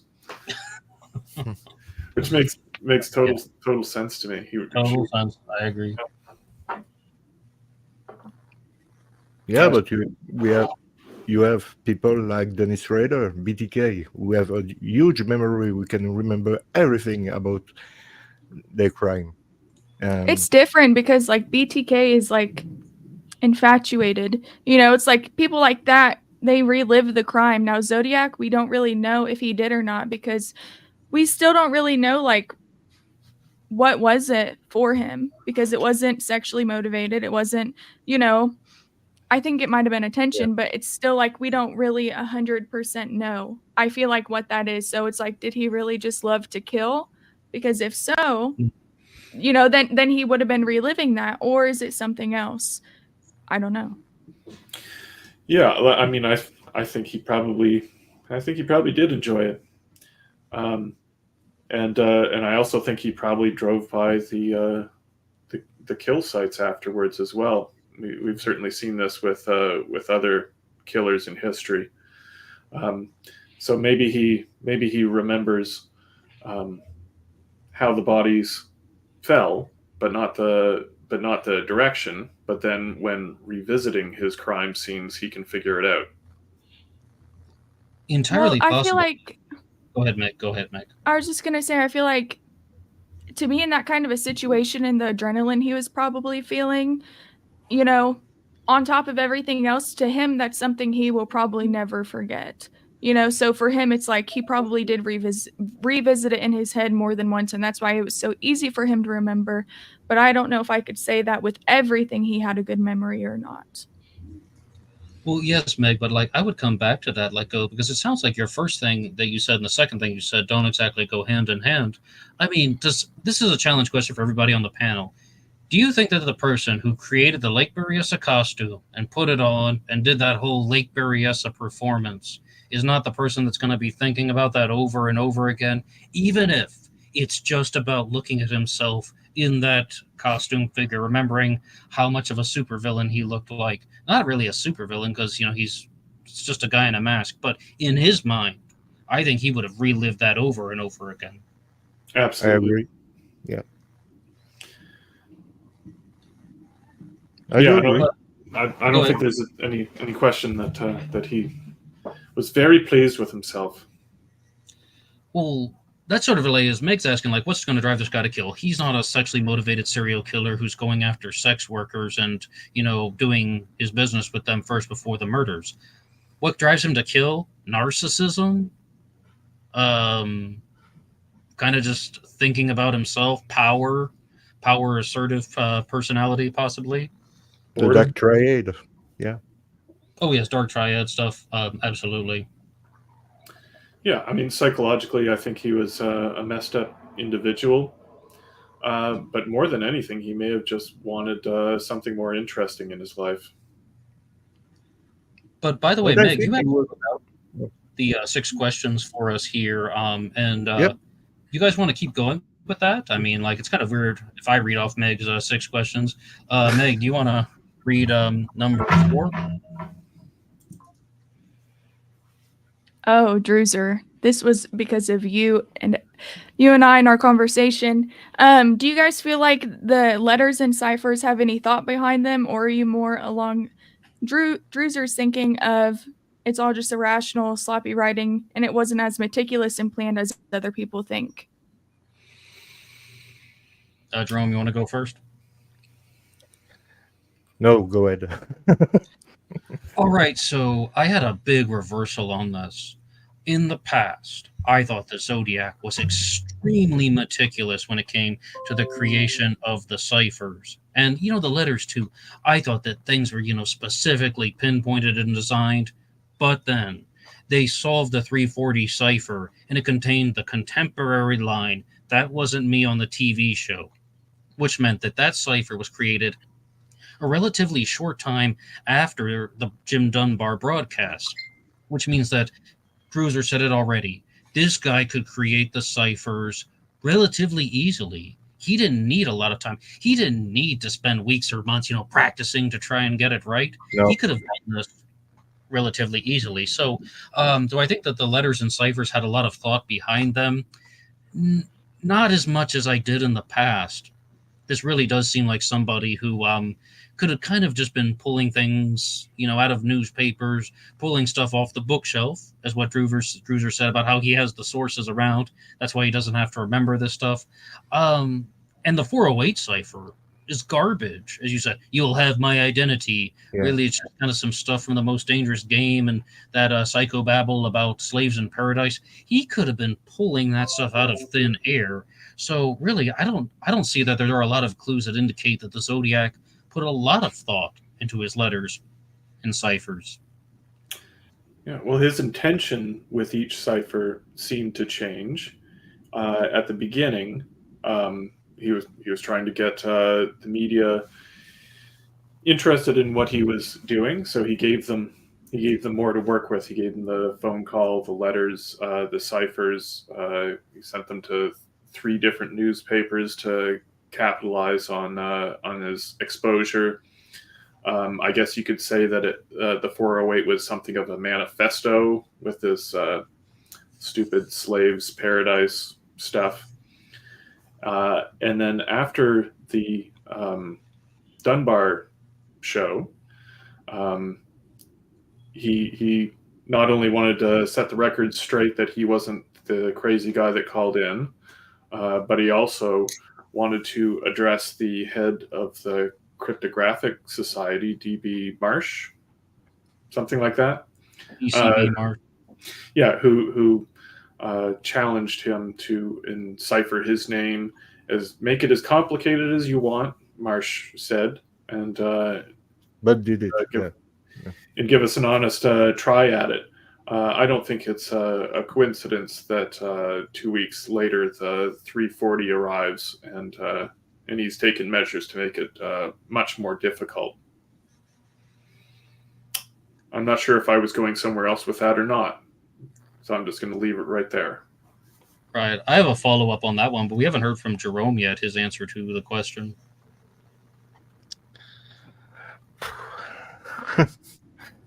Uh, yeah, I am on that. I'm agree with Druzer, and I don't know what to say more about that. No, I think the same. The Druzer. Oh, we were talking about the intention of Yeah. the ciphers. So when we come to the third one, the my name is cipher. There was obviously he doesn't want to give the police his name. No. Obviously, he knows they haven't solved the last cipher he sent because it was too hard. And if he knows anything about cryptography, he'd know that there's no way we can verify a 13 character cipher. So I think his last two ciphers, the 13 and the 32, were strictly about giving the press something interesting to write about, so that he could resume his coverage. Without any meanings. Well, there'd be zero purpose. I agree. If he sent in a joke solution like, "Hey, my name is Alfred E. Newman," then they wouldn't take his next cipher seriously. No. Wait a second, Druzer. This is the follow-up I wanted to share. Credit to Dr. DCB Marsh for issuing the challenge, getting the killer to write something, but it's a ridiculous challenge. Like make a cipher no matter how complicated you want and we will crack it. Now, Druzer, I think even if you were given that challenge to make a 13-character cipher or something that the American Cryptogram or Cryptological Association couldn't crack, you could probably do that. And, I mean, just to say something like that, I think that would be extremely difficult for any of these people in the 1960s and 70s to crack something like that. But they didn't say make a 13-character cryptogram, but make it as complicated as you want and we will crack it. No, you won't. No, you won't. Someone who had basic familiarity with codes would know that a 13-character cryptogram is going to be harder to crack than 340. They're going to know that the 32-character cipher with only 3 repeating symbols is not going to be solved without the key. So it's not the most practical challenge, but I know he was trying to get the killer to bait the killer into writing something. 50-50 on my part. Yeah, and as Richard has keen to point out, is there's Edgar Allan Poe references in Marsh's challenge, and the Zodiac seem to be aware of them because the presentation of his 13 symbols, starts with A and ends with N. It's like half of the alphabet. This is all stuff that Poe had written about. So yeah, I think he was just teasing everyone. But importantly, like he did from the outset, he was providing the media things to write about. If all you have is 2 kids shot to death in a parking lot, you're not going to get extensive coverage. Oh, but by the way, though, we have a question in the chat from Paranoid Android. Ned, being in the Philippines and knowing that it's hot as hell, why don't you get a fan for Christ's sake? I do, actually. I have one right there. I think you say that because I'm not even sweating. That might be some kind of glare from the lights, but weeks. That's why I'm glad Paranoid Android is closely following me, almost stalker. But anyway, news update. Yeah, we can maybe watch the next question. What's your profiling of the Zodiac? Profiling of the Zodiac. I feel like we sort of went through that a bit. If there's something more specific about profiling. Do you think He was in a ham radio club. No. Insufficient evidence. I mean, What? unless you have like something else, Meg, that would indicate that. I know people are going to zone in on the ham radio thing with suspects like Jack Torrance and Rick Marshall, and I often found they've done that to show that, all right, the Zodiac says some technical things about bus bombs, and he draws out technical diagrams. They think that it comes from the ham radio operators and clubs. Jack Torrance was reported to have carried multiple permits for ham radio operations, but I just don't know if there's any insufficient evidence to indicate that. But my take, pass it over to you guys. So, sorry, Mega, I don't have understand your question. Do you think that the Zodiac Killer was a part of a ham radio club? Oh, no. No, I don't think so. No. I think it's interesting enough that if we had a suspect who happened to be involved in such activities, that would be a list in the pro column. But Marshall, Jack Torrance, the two I listed off. Yeah, I think it slimly boosts the profile of each suspect there. But yeah, we certainly don't have enough to conclude that he was in ham radio. This is the Zodiac speaking. This is the whatever speaking can come from a number of places. Absolutely. Well, I just say that because I recently learned about how people in ham radio would actually like make cards and stuff, which I thought might fit the profile of the Zodiac, considering the 13 holes, the other card, and then the Halloween card. And there was something else about Mount Diablo. I can't remember what it was though.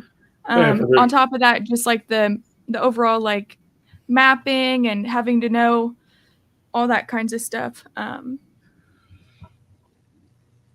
Yeah, it would certainly fit with a few things.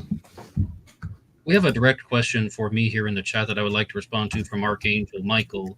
And firstly, someone asks, am I in the Philippines? I'm always in West Virginia at heart. But he says, what do you think of the theorized link that the slaves in the afterlife and coding is coming from there after World War II and such? Well, Thomas Henry Horn has talked about this a lot, about how the symbols that you see in the Zodiac ciphers come from the Philippines. And I don't mean to like put anybody down or anything, but in 2022, I attended a panel discussion with Thomas Horan, and Ross Geraci was on there as well. And, I finally had the opportunity to just ask him, like, hey, what's the whole deal about you saying that the Zodiac Killer's cipher symbols come from the Philippines? And he said, well, it's from a language in the Philippines. And I was like, well, which language? He's like, one from Mindanao. That's the stuff he always says in the interviews. I'm like, yeah, but what's the name of it? And he said something like Yuskaya or something like that. I don't even know. But my fiance is Filipino. And after the broadcast, I messaged her and I said, hey, were you watching? She said, yes, I was.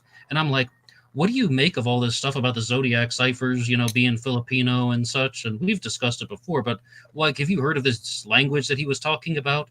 And she said, yes. But it's not from Mindanao the way he claims it is. It's from a different part of the Philippines called Bohol. And this is important because Thomas Horan's whole theory on the Filipino symbols is that Hal Stuck was stationed in a place called Mindanao in the Philippines, and he learned about them. He was exposed to them. He was exposed to this belief system about slaves in the afterlife from Mindanao. And she's just like, that language is not used there. And I've also done this independently. I went through countless Filipino scripts. There are multiple Filipino writing scripts prior to the adoption of the English Latin alphabet. And I'm not really saying a whole lot there, although I did do an episode on Black Box Online Radio called The Origin of the Zodiac Ciphers, or The Origin of the Zodiac Symbols, something like that. It's about 20 minutes long, and I compared some of them on the screen if anybody would like to see. But as far as this thing about the symbols and the codes coming from the Philippines, I think it's off the mark. Yeah, the cross of the Zodiac could come from the Nazi, because the cross represents a rune who means earth, something like this. I think it's earth, and this rune is really like the zodiac cross symbol. So could come from the Nazis and like Christmas with two SS, the SS, the Schulstaffel. That's But possible firstly, too. I do want to add a point of clarity. I was talking, though, specifically about how the origin of these Filipino symbols comes from a place called Mindanao, and this language that Thomas Warren says that was the foundation of the zodiac ciphers was from Mindanao, and it appears that that is not true. So people have told me. And also, we have one here from Paranoid Android who says, Jollibee. Yes, I love Jollibee. They make great chicken sandwiches. And Jollibee. Richard says, yes, What Jollibee. what it is? It's a fast food restaurant in the Philippines. Ah, okay. Oh, by the I way, they don't figured know. this thing out. You can put pineapple on a sandwich. How cool is that? Wow, but it's hot. Yeah, the Philippines is hot, really hot. Not me. I'm not a And fan. Cool. yeah, yeah. But here in Belgium, it's raining, so it's cold and rainy. So, and you take on that, Meg? Do you have a take on that?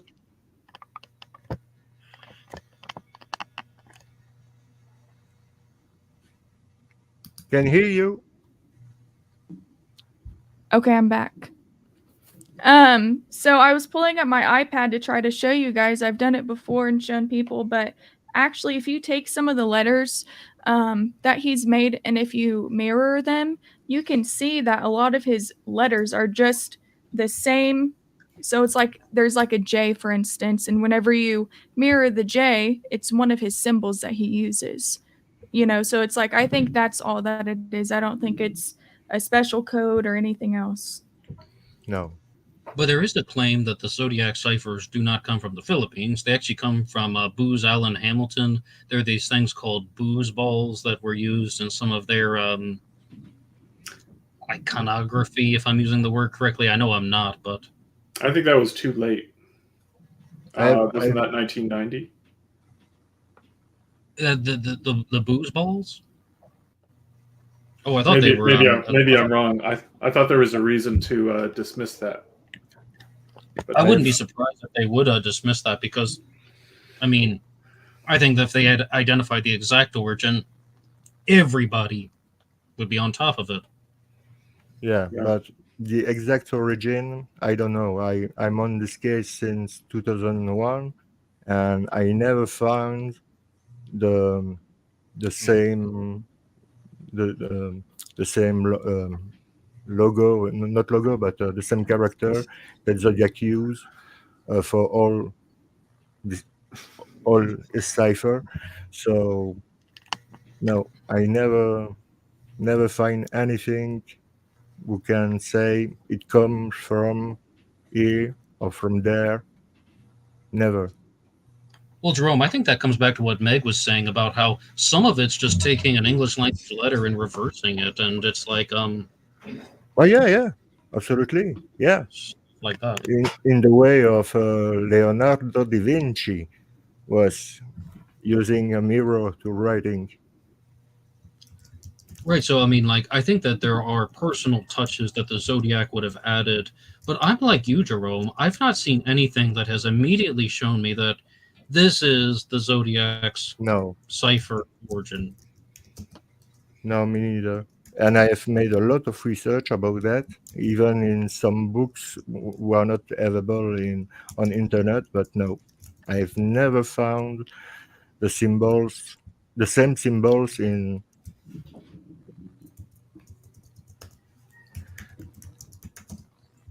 We have question 6.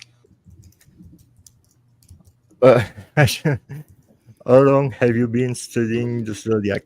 Since 2001. Yeah, Jerome, you just told us. And for you, Ned? About 8 years. But like I first learned about the Zodiac as a kid, watching America's Most Wanted, and I would catch a program every now and then about the Zodiac Killer, but that's not studying. And then No. had a couple conversations about the Zodiac throughout my life. In 2011, I actually began studying, but that was just going down the rabbit hole for about 3 months. And then in 2017 is when I really picked things up. That was the creation of Black Box Online Radio. So I think an honest answer is about 8 years. And that's me. Drew? I'm sorry, could you repeat the question? How long? How long have you been studying the Zodiac? Yeah, a bit the same as Ned, 8, 10 years. Not really in an academic way. I just I find real researchers who I respect, and I look at their work and I try to learn from them. I know for a fact that Richard had started in 2000, 1 year before me.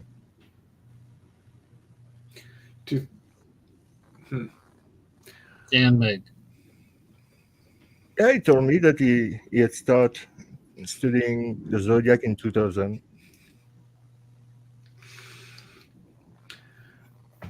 I have to learn to put on the mute when I type. And you, Meg? I've been, for you wouldn't think it, but I have been a part of true crime stuff for a long time. I think it's been over 13 years now. So Zodiac is always a case that I've followed. But only recently did I actually I'll jump into conversation and see what other people are saying, kind of a thing. That's a good idea. I'm so glad you did, Meg. It's been great having you on the Discord. Yeah, Thank it's you. really great to have you. Yeah.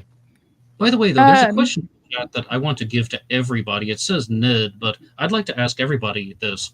If there is one or two questions that you could ask a Graysmith, what would you ask? Thank you, Paranoid Android.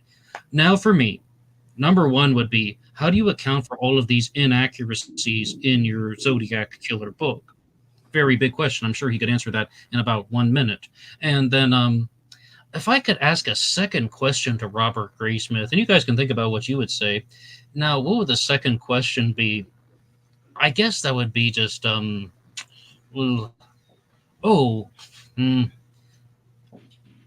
I mean, I've given one answer. I mean, I really have to think about a second one. And Druzer, Jerome, Meg, do you have anything? If you could ask Graysmith one question, what would you ask? Oh, yeah.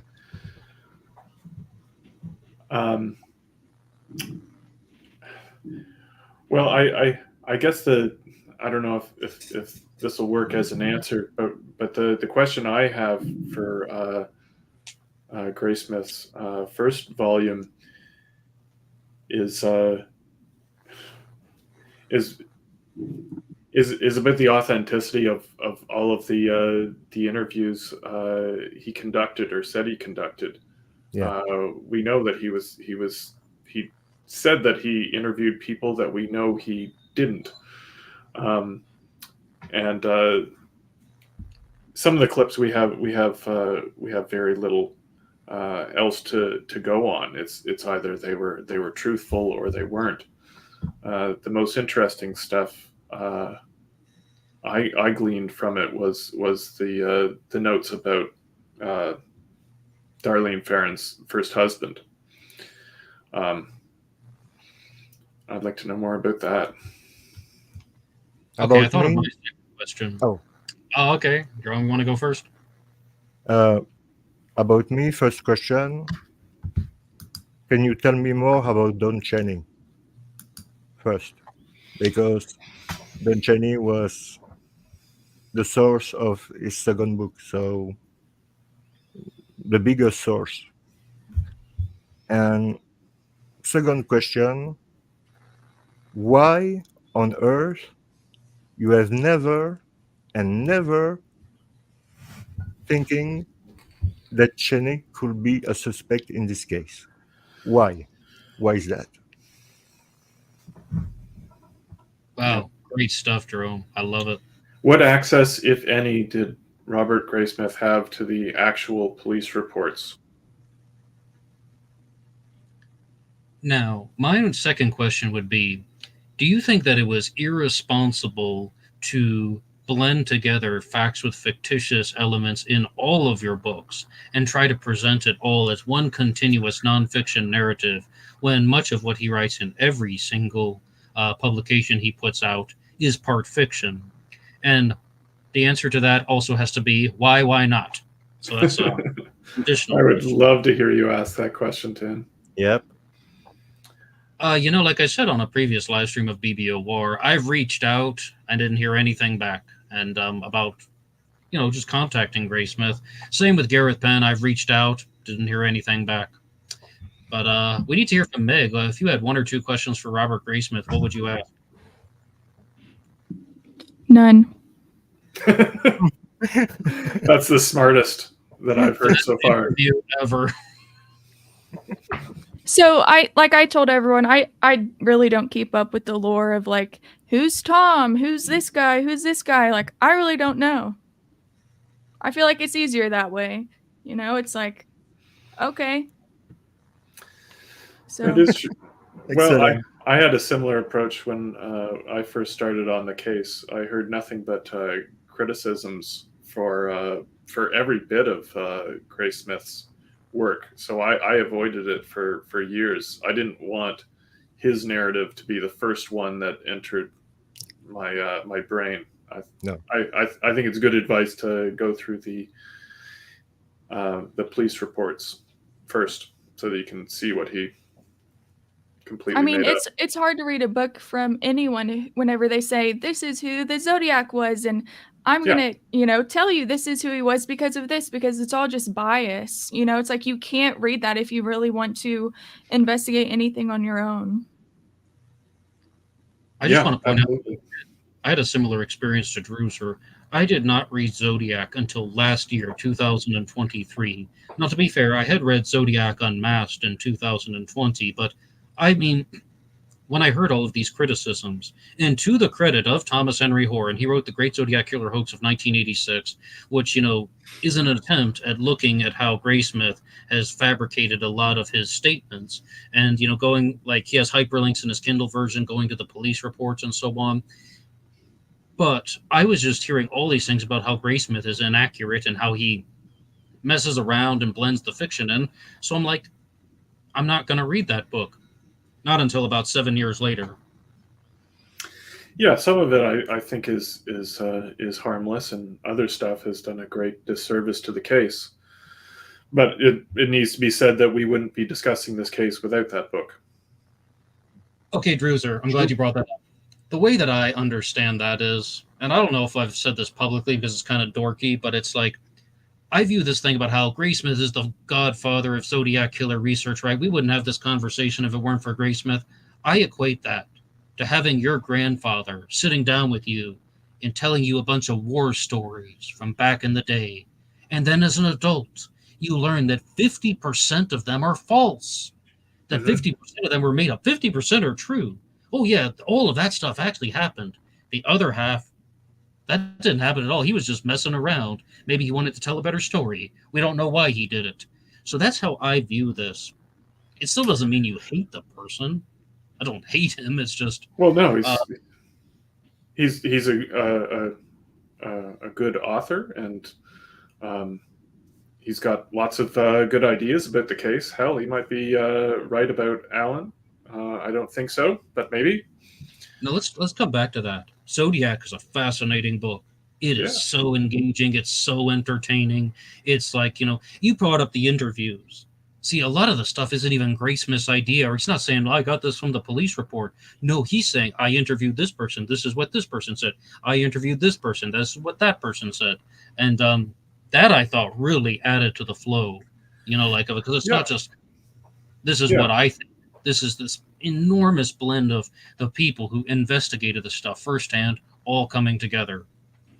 In terms of entertainment value, it's way up there. Yeah, absolutely. It depends on what you're trying to get out of the book and where you are in your personal research on Zodiac. it should probably be stated that Allen wasn't on Graysmith's mind when he began writing the book. He had a number of suspects that were interesting, and he discussed Andrew all Todd of them. Walker. Yeah, for one. And the process took years, and eventually I think he had like a 700-page book that he cut in half, basically. And there's some passages in there where you can tell that he's trying to shoehorn his large, bald suspect into the case. But there's other things that he mentions where there's really no benefit to his theory to add such details, like Bobby Ramos, Darlene Farron's friend, describing her fear of Jim Phillips, who always had a pistol on him and made everyone uncomfortable. I mean, I don't know if that's true, but it certainly doesn't serve Graysmith to make it up. That's kind of the stuff that I'm interested in. Do you think that he really, which I don't know anything about, I have an idea, but do you think that he intentionally made stuff up, or do you think that he really believed these things and then wrote it down? Made them up. Yep. I think he intentionally made them up. And I've said this on the previous one, but for Meg here, the one thing that Thomas Horan has convinced me of is when he said that Graysmith is somebody who knew better. He knew what he was doing. He had some understanding of this. Now, Druzer said he might not have had the report in front of him exactly when he was messing around with this stuff, but I think that he deliberately and intentionally fabricated the narrative to make it more entertaining, to make the book sell, something along those lines. And I think it was as the Fincher movie. Come again with a Fincher movie reference?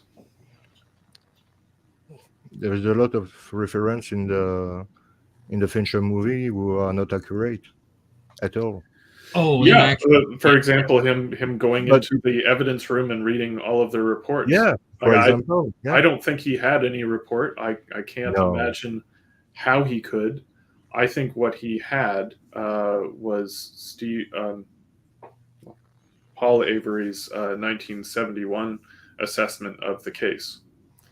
But Druzer, Graysmith also talks about going to restaurants and diners with the detectives, and over coffee, they're like, exchanging the files around. Oh, you're shaking your Bullshit. head. You don't think that happened at all? That like Bullshit. Graysmith could even read that for 30 minutes? Nope.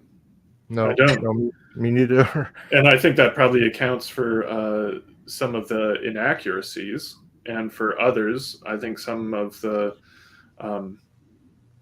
colorful language was put in to dress it up. Why not make it a foggy night in on the night Paul Stein was shot? Maybe that was to discredit somewhat the kids who did not indicate a person who looked like Arthur Lee Allen. Maybe that was part of it.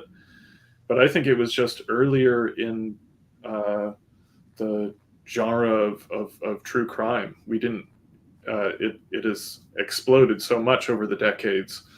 We now have millions of such books. But in 1986, I think it was, how you do these things was not there. Like, if you don't have the Zodiac police reports, how are you supposed to convey a complete narrative? You have to You fill in the cannot. holes. Well, see, Druzer, I'm really, I don't disagree with you because I don't know what happened, but I guess I always believed Robert Graysmith during those things when he said that he would go like have lunch and coffee with the detectives or something, and like he has like they're passing the files around, right? You remember that stuff, and just at the very least, I think maybe he had the conversations. Like, I guess that's one where I was giving him credit, but it's kind of interesting to hear that you think he made all that stuff up too. Yeah, well, I think the most convincing evidence to the contrary, the best evidence to support the horse shit he's given us over the years is that he wrote his latest book, which surely a lot of the people that that would know the truth have read his shooting Zodiac book. I'm not Yep. sure if you've been through that Is yet. that the latest one? Yeah, Like And- not Graveyard Harbor? Or you mean latest Zodiac book? yeah, his latest Zodiac book, and I think it's full of more garbage.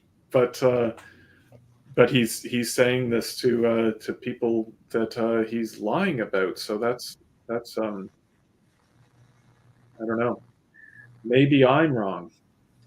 I Well, think Will it's always Smith a had, possibility it could be, but I mean, like, I think Will Smith have a huge, have a great and a lot of imagination, but I think 70% of his book are made up. fair enough. What about you? What about you, Maggie? No? I don't Actually, know. We do have something in the chat though from Haynes Anthony who says Oh, "In Cold okay. Blood" was written in 1966, and that's exactly what I was thinking of Haynes Anthony because this is just kind of like not the most professional thing, but when I was watching the movie Capote years ago with Philip Seymour Hoffman playing Truman Capote, he's giving this presentation and he says he wants to write the book In Cold Blood because he wants to create a new genre of writing, and it's the nonfiction novel. And I think that goes so far beyond the true crime world because, as Druzer talked about this, we have like all types of true crime books out now, but we have the internet. People go through the police reports and then the witness statements, and they have all these types of sources. But that's not a nonfiction novel. A lot of true crime books are not written as nonfiction novels. And to a certain extent, I think that Graysmith's book would fall into that, but I think that it's about what Drew Beeson said, though. Graysmithing, the blend of faction, fiction, two ideas spliced together that don't belong. Not quite a nonfiction novel, but I definitely think that these ideas were very big at the time. And yeah, I was thinking of In Cold Blood as well. Good comment, Haynes Anthony. Well, I'm thinking of Helter Skelter. Yep. Perfect example. Yeah, and people had no reason to doubt what Bugliosi was saying there. But 50 I years doubt later, about everything Bugliosi said. yeah, me too. In But this in was an Helter evolving for genre. JFK, everything. But everybody, listen up here. This is very important. When you look at Graysmith and Bugliosi, they did not prepare you for the real world. Listen to this. If you tell lies, it is very profitable. You will earn money. Well, Especially those if you guys put it in a certainly book. did. Yep. Yeah. Yep. But you see, with this, for example, Bugliosi, when you read Helter Skelter, it's one narrative. Okay.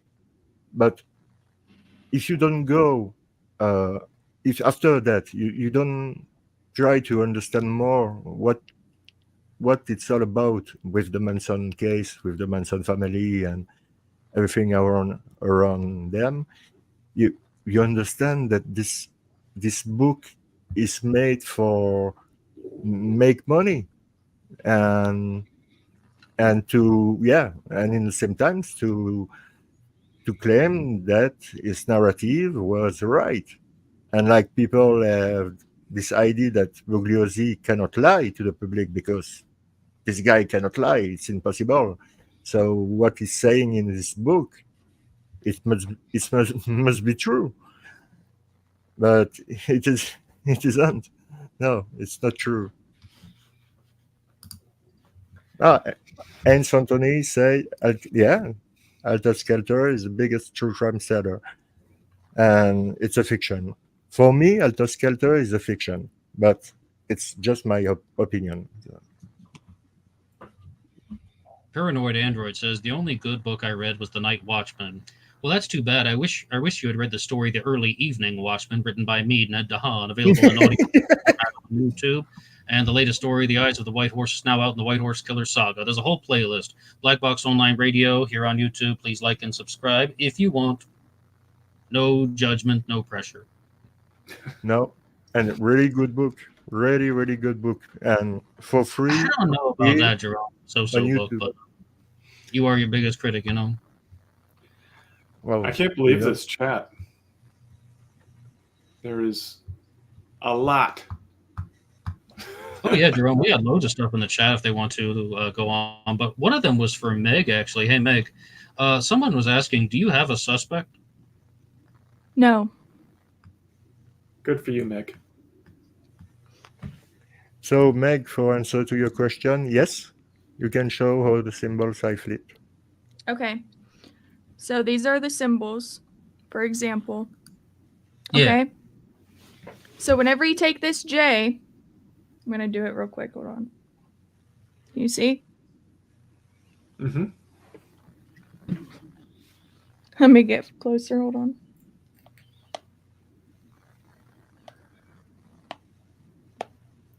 Maybe. Hold on. So whenever you copy it and you flip it, maybe. Hold on. Now it wants to be all funny.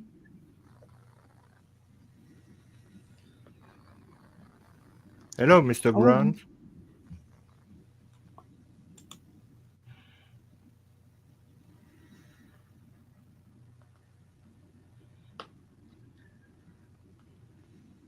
Hello, Cat Daddy. Hello, Gorilla Train. Hello, everybody in the chat. Ray's right. You should put your books on Kindle form. Yeah, they were for a while. I'm actually going through the process of repackaging the series, and because I have 4 stories now in the White Horse Killer saga, I might put it back on Kindle and in paperback after they get consolidated into one single book. And some things on the horizon. But you know me, Ned, I love book. Really, I love the paper. I love the smells of the paper, and I would love to have your book in real. Yeah, I'm going through some renovations, what's it called, revamping of the White Horse Killer saga, so it can be made available.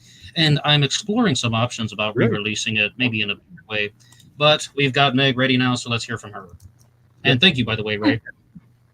Please be prepared next time. I know my stylus always I need an Apple Pencil, but it's literally just a J, which you can also see that if you zoom it in and you go to this right here, you can see that's a J.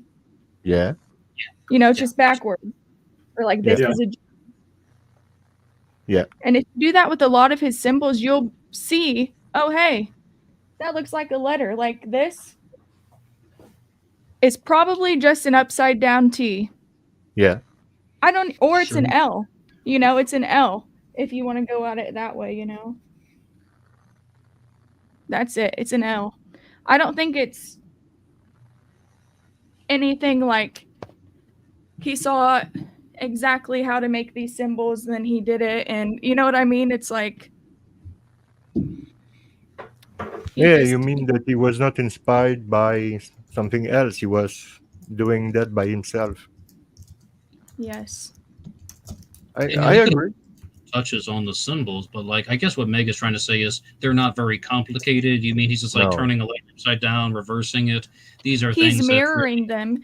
And in the bus letter, he actually mentions more than one time about mirroring things. He mentions reflections. He shows to do this, which I have another theory on that, but I think that's exactly what he did.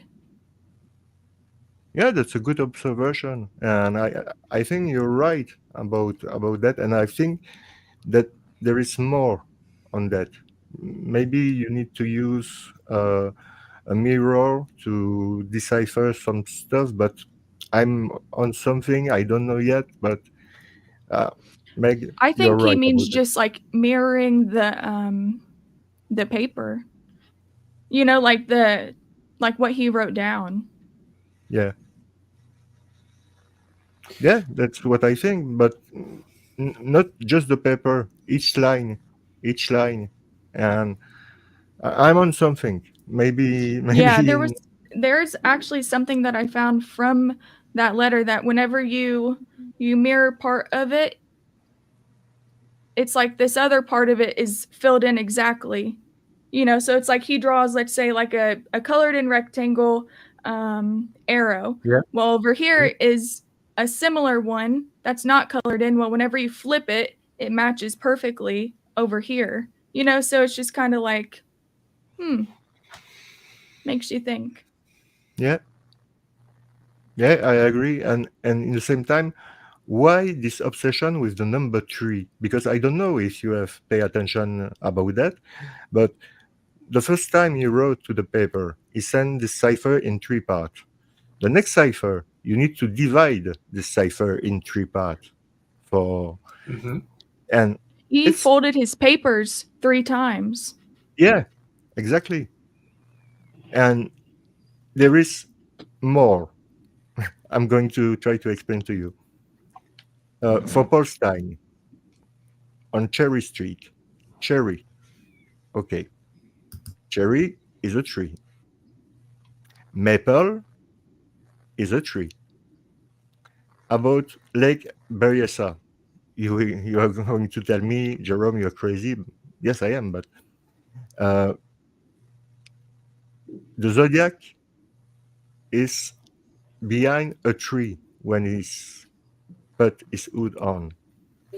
So I think there is something with the tree, maybe the number, maybe the tree, but I think there is something with the number three. I don't know why, but I think there is something. It's just a feeling, but and we have a good question here from Ross. Why didn't Graysmith speak to Majo? Yeah, I don't know. I Short don't answer. know either, but it's a good question. He left town. No one talked to him for decades, as far as I know. They Well, put this his whole they put his address in the paper. Of I, Mike Majo? talking yeah, about that, was that on Ross's channel? Like someone was saying that in the chat, like, or they maybe it do was one that of the with fans all of them. saying All they of all printed of the the addresses victims. of victims. So then they're just like, whoa. They're just saying, Yeah, like, why on earth would you do that? I don't care if it's 1969. Like, why would you do that to somebody? Publish their address in a paper? And they do it time after time. They'd say where he works. They'd say where he lives. They'd discuss his parents. I So it was not at a loss. hard to find where you were. Uh, apparently No, not. no, obviously there was an attempt on his life, and they have no idea who did it. It was I don't know. but it was maybe not related. Uh, The attempt on this life. He meant the Zodiac. well, Right? they He meant certainly Yeah, Zodiac. couldn't they yeah, yeah, certainly not couldn't related. conclude Not that Zodiac related. I mean, yeah. in July 1969. They had no reason to believe that there wouldn't be a second attempt on Michael.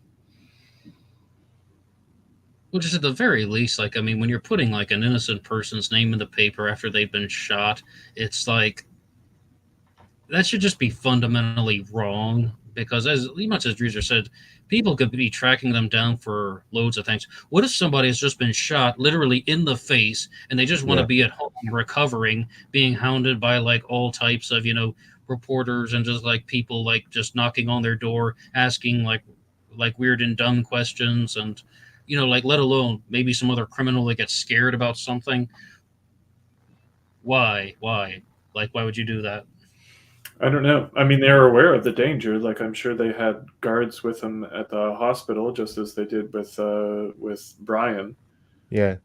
But yeah, Oh, we have a couple things in the chat though. Archangel says, "I want to hear Ned sing with Jerome on guitar." No, you don't. Doesn't sound good. Guitar player. I can't sing though. It's really kind of weird, but well, it's not weird. I just can't sing. But And you Ray can play. off in the Philippines. Nope. Always hot. Summer every day. Ha, lucky man. I Come in wouldn't say Belgium, you that. will see. It is raining every day. Since Ray is here, we should encourage people to go see his Yeah, latest videos. He's yeah, has, absolutely. If You mean the you backup files, the responses? if you are not aware about Mr. Grant has a YouTube channel where he exposes his own theory about the Zodiac, and he's working on this case since years and years. So for that respect, Sure. um, yeah, I'm sure we've all learned stuff from Ray in the past.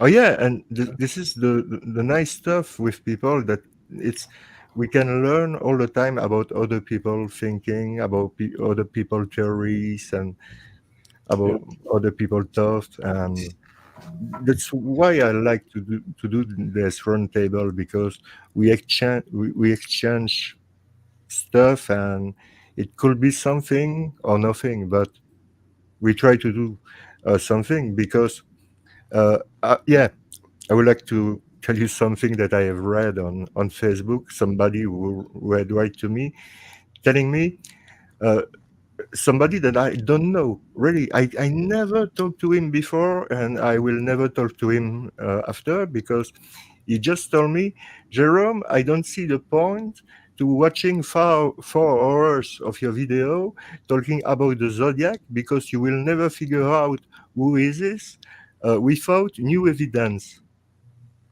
Uh, I say, so I answer him back, and I say, yeah, okay, but what?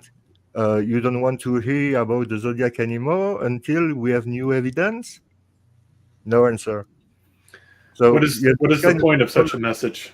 yeah, but you have this kind of people who complain about, yeah, that's true. We don't have new evidence, not us. We don't have new evidence, and we are not expert. That's clear. But Right.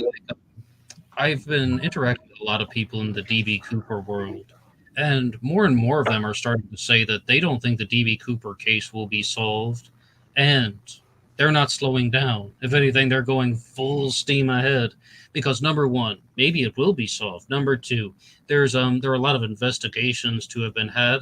Number three, there's just a bunch of connections to other aspects of the true crime genre contained within the case. With the Zodiac, absolutely the same. And here's another example with Jack the Ripper. You know, when I do the yeah, Ripper Wednesday segment on Black Box Online Radio, Ripperologists frequently say they don't think their case will ever be solved. They don't slow down, they don't stop, because that's almost approaching this just from the perspective of it's a historical investigation. It's about not only analyzing the evidence, but just the time period. It's the people. It's just like civilization. It's everything. And in the Zodiac case, it might come to that. However, the Zodiac case is still solvable, in my opinion, yes. but that's a small opinion. No, but your opinion I just is meant important.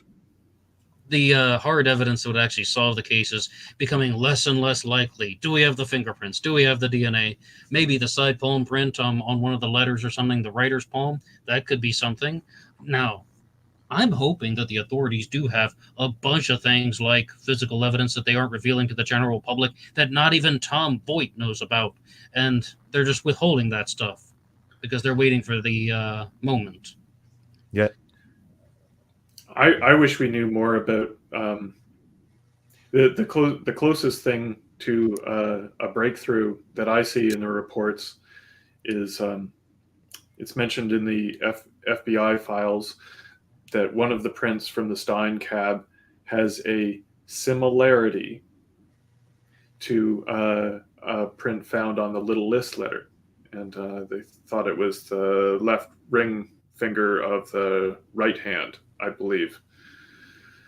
But I haven't read any further discussion on it, and so when they say a similarity, I don't know what their approach was. no. Are we Is talking about the marker, or Yeah, like yeah, is it too far to say that there is an inclusive match between the letter and the crime scene, or is someone just looking at the two things and just eyeballing it, and therefore kind of a useless observation? So it's either the biggest thing in the case, or it has no relevance at all. I don't know, but that could be a very big find, Druzer. I mean, like that's kind of what the guy was messaging Jerome about, like the new evidence. Now, if you could just somehow, some way get this type of link between sources, that's a bonanza. Yeah, well, Dehan mentioned it in his show on with Ross. But this isn't new. This is 50 years old. I just don't know what to make of it. Ray, do you know anything about this? Well, Ray has a couple questions, and the first one isn't actually a question. Number one, he says, I've been binge listening to the Cooper Vortex ever since I heard Darren Schaefer on Ned's channel. And yes, if you do, I don't know if you heard the episode with Ross Richardson yet. He's the author of the book Still Missing. That was one of my favorites, Ray. But he also asked, what happened to Steve Beaumont? Steve Beaumont was the owner of the Zodiac Killer channel, and he posted a video about 2-3 months ago saying that his account had been hacked by somebody within the Zodiac Killer community, so he chose to delete the channel and all of the uploads. And I asked him if I could have some of the files, if they had been archived, some or all of the files, and I never heard anything back. Like, literally, he just sent me an email, I am deleting the channel soon. And I asked him if I could have that stuff, and I've never heard anything from him since. Zap says he is retired from the case. I think he said, though, he might return at some point to answer your question, but I guess Druzer has a good one for Ray about the physical evidence. What's that? Oh, yeah. I mean, whether he knows anything about this similarity. It was a shame about Steve and the boys calling it quits. Especially because we had this 2-hour interview with Howard Davis, and now no one can hear it again. Was it a YouTube channel or what? Yes. Yeah, and it was Ned who was the host. Yeah. To be fair, the channel had pretty much died before Ray gave a lot of really good support, some financial support, and got them to do more stuff, and it looked like they were back in action. But I think whatever problems were it's a lot of lost content. Have you checked the web archive to see if you could find it on there? I heard it's still available in Russia or something like that, but like I haven't investigated too closely. And what was the name of it? I'll try to find it. Or if you want to send it to me later. Channel. The what? The Zodiac Killer channel.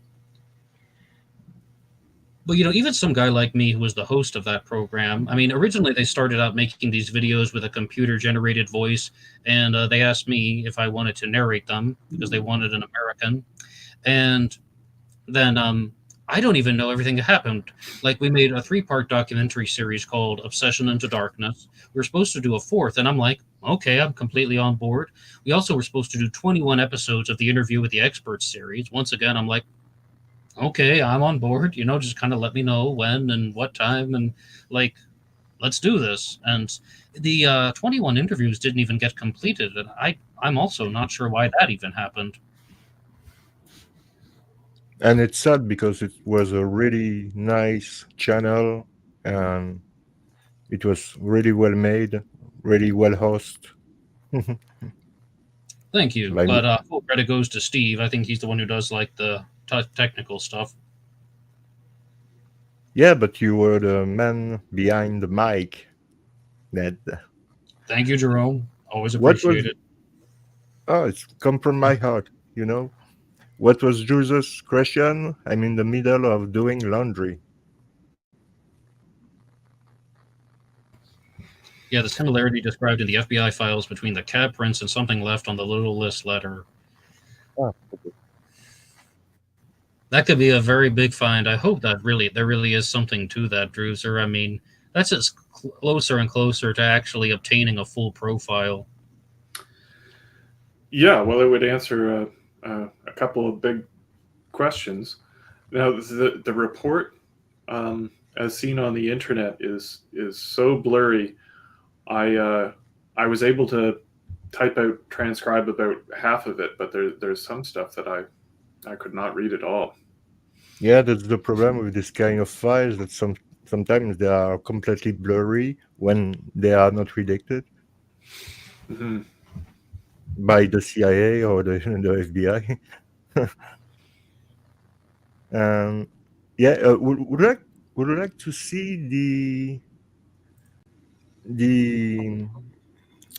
Jim Dunbar show where Sam is speaking, or you don't? You want So to would we like? Do you want to see the video on the Jim Dunbar show where the Zodiac, which is not the Zodiac, is calling? Fine by me. Sure. Yeah.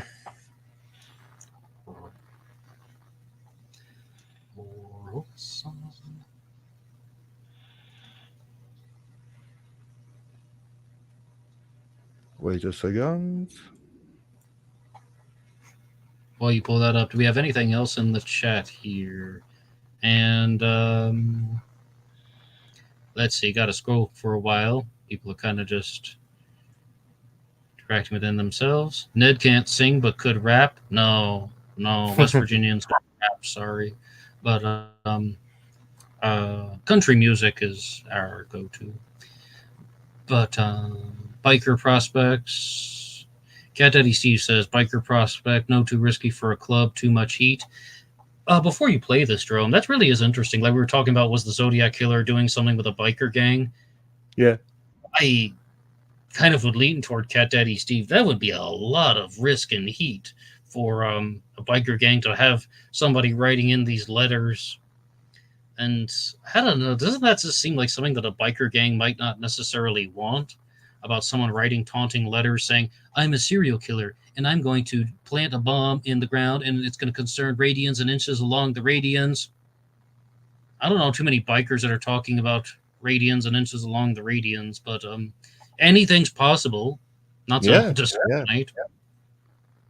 You know, when I told you when I was in my motorcycle club, there was engineer, there was people really highly intelligent, but who like to drive motorbike also. I completely agree. But did they incorporate these things from engineering and math into the activities of the motorcycle club? No. Right. No. That's kind of what I'm going at. Yeah. You know, like, I suppose anything's possible. Yeah, absolutely. And in my opinion, to come back on DB Cooper, if it's just my opinion, but if the Zodiac, the FBI want an answer, call Mr. Hurst Beeson, because I think that burden was DB Cooper. But it's just my opinion and the opinion of Drew, for sure. And yeah, I'm going to put that on screen. There we go. Attorney Melvin Belli, accompanied by police and newsmen, waited 45 minutes today to keep a rendezvous with San Francisco's Zodiac Killer of 5 persons. The man who made the appointment never showed up. The meeting was arranged this morning when a caller, identifying himself as Sam, reached Belli on a KGO-TV talk show. He said he was the Zodiac Killer and needed help. Here's how it looked and sounded. Talk to us. Just tell us what's going on inside you right now, Sam, please. I have headaches. Right. How long have you had those headaches, Sam? In a long time? Since I killed a kid. Well, was it before December that you had the headaches? Yes. Were you in service that you might have had an injury in service? Did you ever fall out of a tree or downstairs? Were you ever unconscious? I don't know. You don't remember. Does aspirin do you any good? No. Doesn't do any good. Sam, that stuff never did me any good either when I had headaches. Sam, let me ask you a question. Did you attempt to call this program one other time when Mr. Belli was with us? And you What? Did you try to call us one other time about two or 3 weeks ago when Mel Belli was with us? Yes. And you couldn't get through. couldn't get through. The phones were tied up. Was that it? Yes. Sam, let me ask you this. There's some reason why you go to a particular doctor or a particular priest, and some reason why apparently you wanted to talk to me or Lee. Is it that you feel that we have compassion for people who get in trouble? Or is it you feel that we can do something for you? Or is it you feel that we have enough integrity that if we promise you something, that we're going to stick to it? Well, let's find out why he wanted to talk to. Why did you want to talk to Mr. Belli, Sam? I don't want to be hurt. What a load of crap. I thought the best line was when he screamed and then said that was his headache talking. It's pretty good. It's pretty good. What a bunch of useless drivel. I have headaches. Well, how long have you had these headaches? Since I killed a kid. All right, Sam, Eric, I guess we can call you that. You definitely gave the element of surprise, but not all surprises are good. You're on mute, Jerome. I talked to Belli back in the 90s, but Ray, I believe you said that if you talk to Melvin Belli, you never actually get to say anything because he just keeps on talking. Probably. Jerome, I just sent you an image in your email. Yeah. Of the this document, which I have attempted to transcribe from the FBI files. Yeah. I got it. Oh my God. But I think the Gorilla Okay. Train question in the comment section is actually for Ray Grant. He said, what did y'all talk about? Meaning Ray and Melvin. And if Ray wants to share anything about what Melvin Belli said, he can put that in the chat. I would also like to see that. So this is what I'm working with. It's not exactly ideal. Oh. Yeah, about to say, Druzer, what on earth is that? Yeah. Redacted. This is what Dehan was discussing the other night. It's either something or it isn't. I don't know.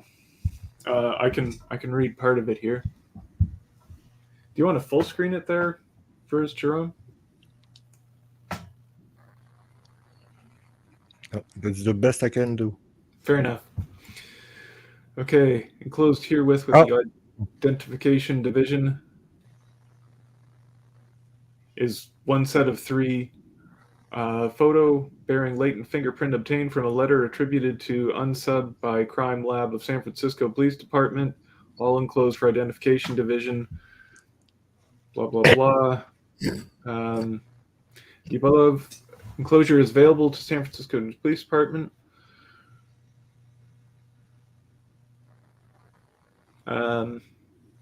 Okay, so they think that the left ring fingerprint from the crime lab is what they're comparing it to. Latent noticed on enclosure bears similarity to blood latent fingerprints removed from the door of the vehicle driven by victim taxi driver.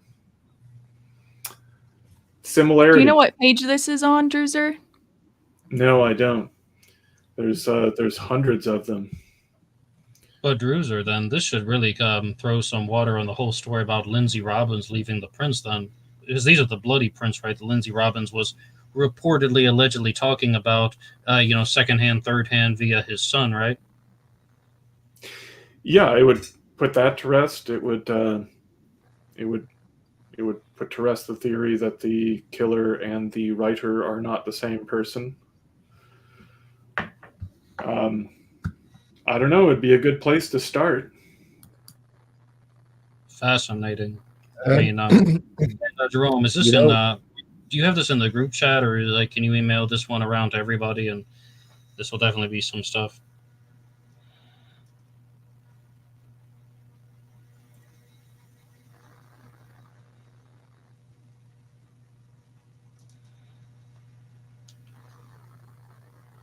Yeah, that would be great because I think we'll all have lots of things to discuss there.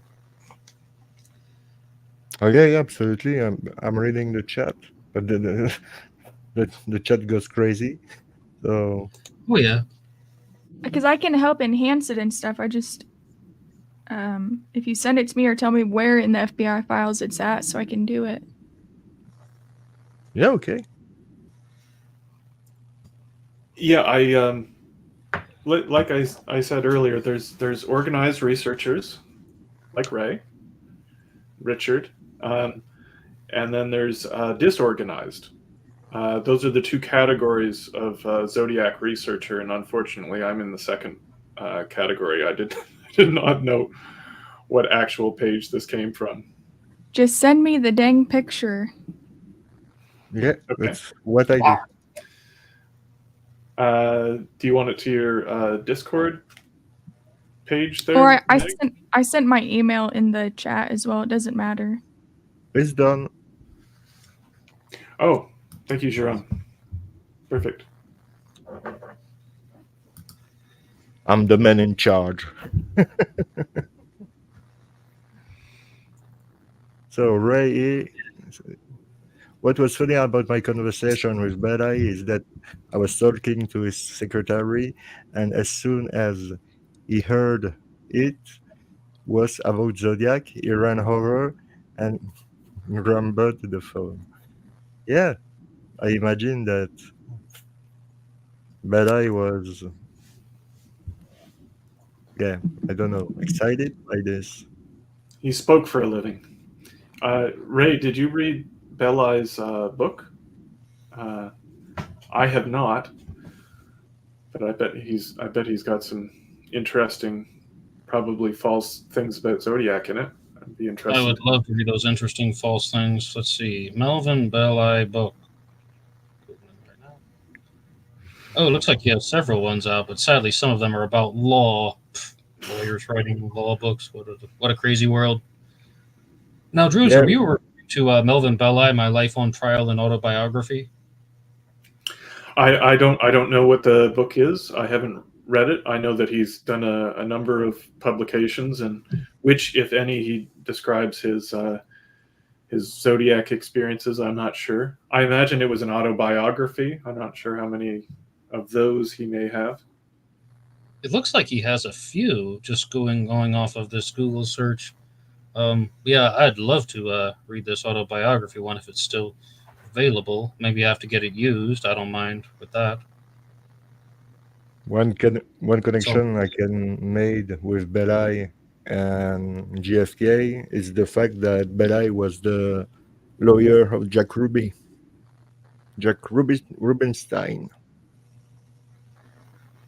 And the stuff is Oswald, not Oswald,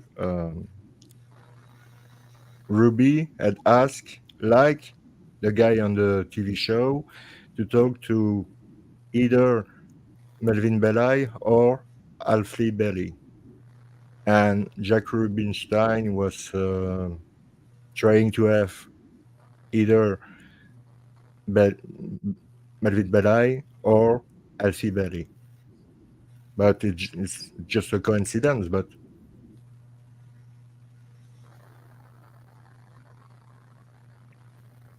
Okay, yes. we'd like to watch the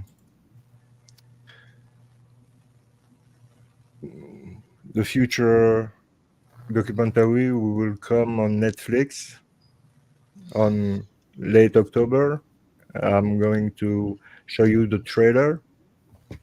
It's with the Seawater family, and something which I don't understand. I have talk with Connie, the sister, and she told me, yeah, we were on the crime scene after or before, I don't remember, but I'm sure that Alan was not the Zodiac. Okay. Okay.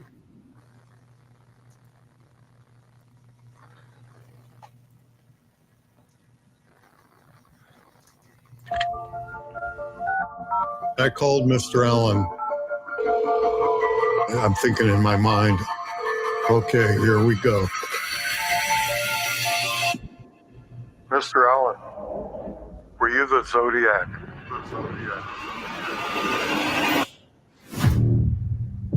San Francisco has a killer in its midst. He had this black hood on, little slits in the eyes. He goes around killing people by rope, by gun, by knife. And he says, I'm going to call myself Zodiac. American law enforcement had never seen anything like this. It turned into a public obsession. The TV shows, the books, the movie. I want you to print this cipher on your front page. Zodiac was different. He got away with it. You don't want to believe the worst in somebody you trust your kids with. I thought, there's no way that it could be him. My sister and my brother's lives were molded by him. I had no idea how much my mother kept us out of the loop. We started connecting the dots. We realized we had been to all the murder sites before the murders. You got people that are close to you that can lie so easy. Mr. Allen paid different attention to the girls. I mean, he was my hero. We were determined to find out the truth. I'm not good at puzzle solving, but I don't give up. The families of the victims should know. They have to know the whole story. I really thought I knew him, but I didn't.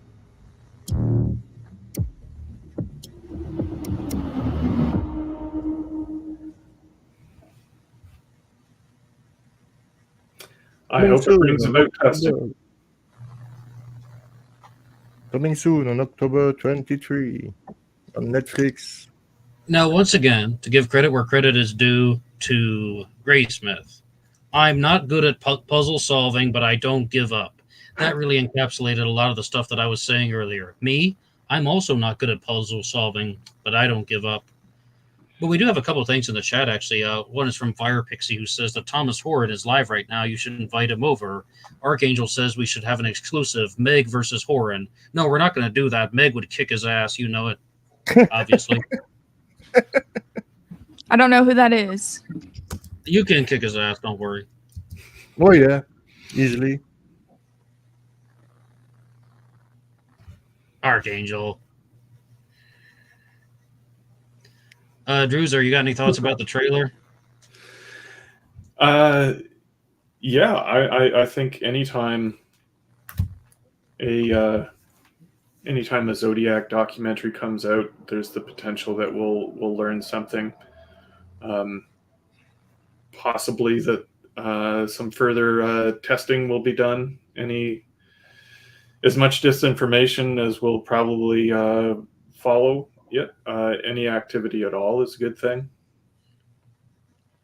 What I'm anticipating is that they're going to make a splash.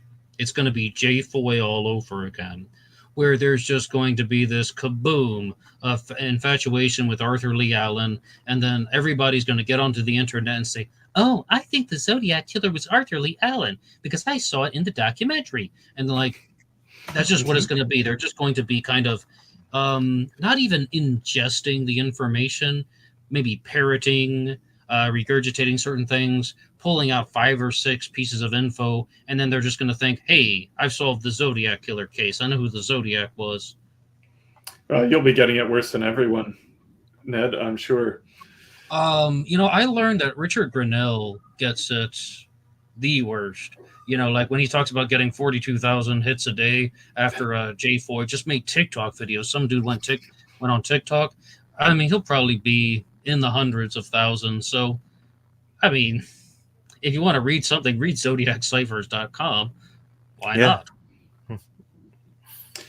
Indeed. I mean, There are so many unknowns within the case that I eat up anything that comes out, if I'm honest.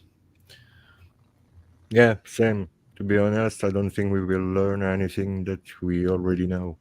There may be a relationship between this documentary and the guy who appeared on Reddit a few months ago, showing us parts of the Bauer report that I don't think had been. I used to think that they had already been published, but now I can't find them anywhere else. So, But I don't know if you remember when the seawater were on YouTube here posting their video. Of course. And I was watching her video, and there was nothing of interest, nothing new, nothing interesting about the Zodiac, and it was just hearsay. I mean, it was. So I don't know why Netflix puts so much money in this kind of stuff and don't try to. I don't know. I don't know why a guy like Jeffrey comes out and tell a story who is easy to, but let's say, I would not discredit him, but yeah, he will have a show on Peacock, I think. Okay.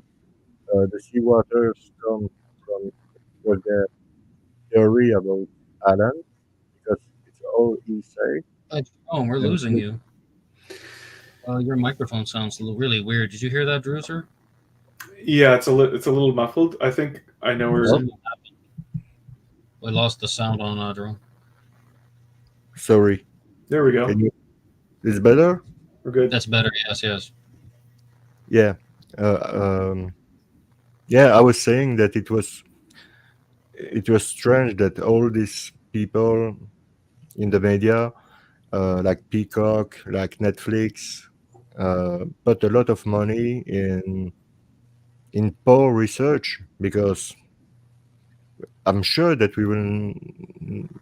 Maybe I'm wrong, but I'm sure that we will not learn anything that we already know about the case, or because if it was the case, what we need new evidence. That means, for example, the key card of Paul Stein, or a piece of his shirt on his wallet, or I don't know, a picture of Alan with Darlene Ferrin, a picture of Alan with, I don't know, somebody related with Cecilia Shepard, but we will never saw that. Never.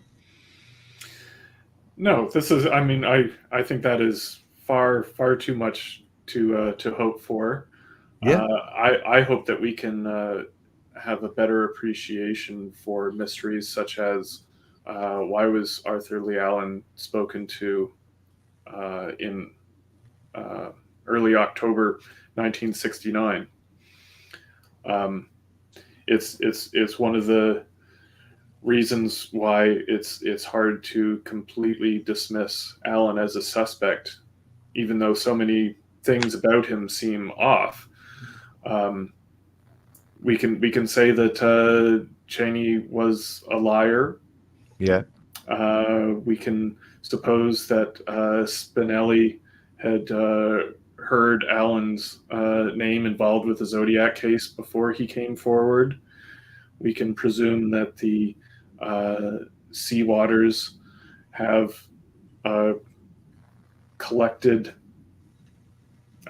disillusionment about what occurred with them with regard to Arthur Lee Allen. But dude was looked at before Cheney came forward, and I'd like to know why. Maybe it's something, maybe it's nothing. There's been some suggestions that that's what I said. It was his former employer who brought him forward, and I think that could be some very worthwhile information. Hopefully. Ned, your thought about the trailer? Well, of course, I'm a little bit pessimistic. I don't think we're going to learn a whole lot. And, I just think that this is a very, what's exactly the word for something that lacks character and individuality? And I just wanted to ask this as a challenge question to the panel.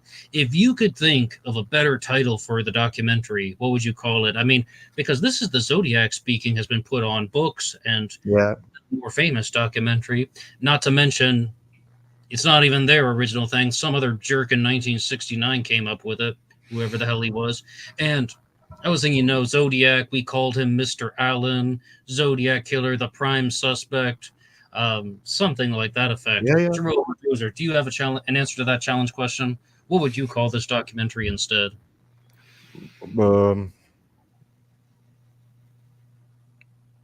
Mr. Allen and the Zodiac?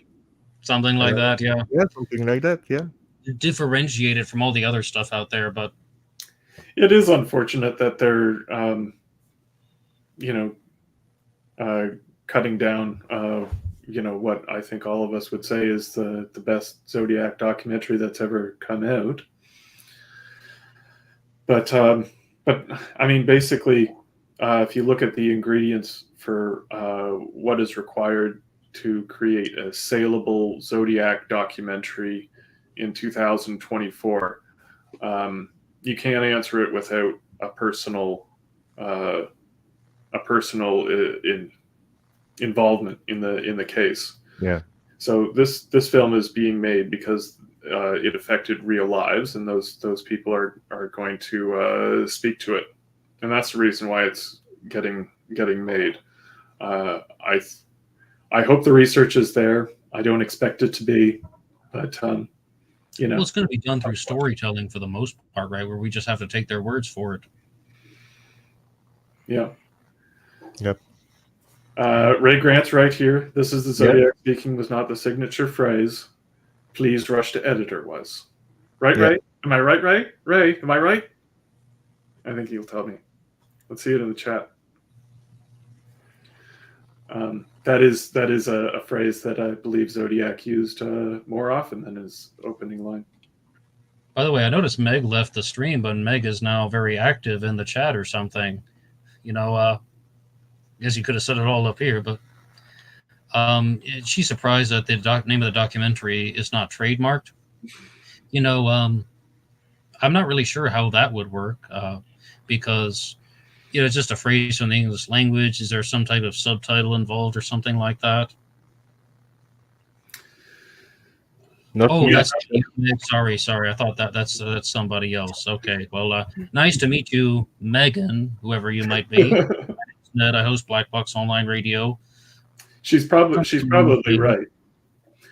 Because the documentary that we're also familiar with came out as supplemental material. It didn't have its own theatrical release. It essentially wasn't made for profit, technically. I don't think. I don't know. So maybe it wasn't copyrighted as the film Zodiac would have been. I just think that's a lame thing to do. You got to get something better than that, because it's almost like, if somebody makes a documentary called like Fahrenheit 9/11 or something, and I make a documentary called Fahrenheit 9/11, it's so lame, Yeah. I know that next week we are going to talk about Paul Stein because it's close from the anniversary of his death. So we will make a special Paul Stein. But do you want to go in other stuff about the Zodiac? Well, we just have a final question from Meg, who sent this thing here that I guess she wants to just hang out in the chat now. So I guess we have number 6.5. That's the final question on Meg's list. I mean, I guess Jerome can pull it up, or I can just read it off here. Yeah. Question 6.5 was, what areas do you feel like are your expertise? By the way, Meg, thank you for the questions. Yeah, thank you very much for the questions. These are some good challenge questions. I'm Yeah, I can start. About me, my domain of expertise,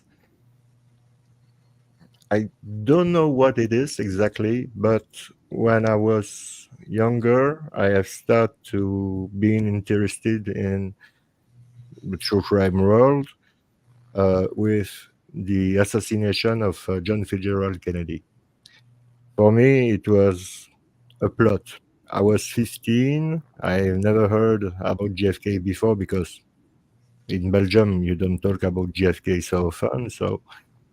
And I have read this book, and the way the book was writing was showing that something was wrong in this case, but not just one thing, a lot of things that doesn't make sense.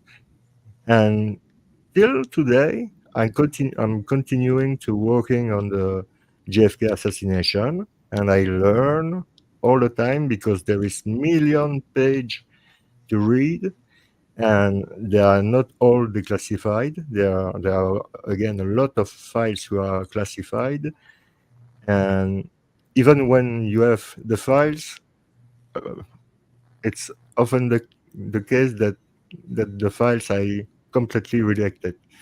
So you have a black page. Okay. Oh, next one. One phrase. Okay. But like that, you have a million and million of page of document to read about the JFK assassination.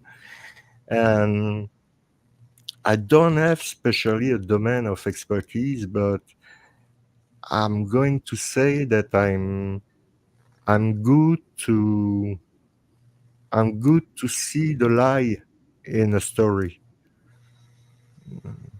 If you see what I mean. Yes, I do. Yeah, but that's what I was going to say, Jerome.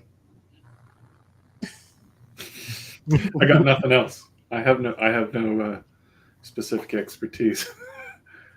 You seem to have a lot of patience, Druzer, though, for like going through old reports and newspaper articles and doing the tedious legwork, as they call it. That's true. That's true.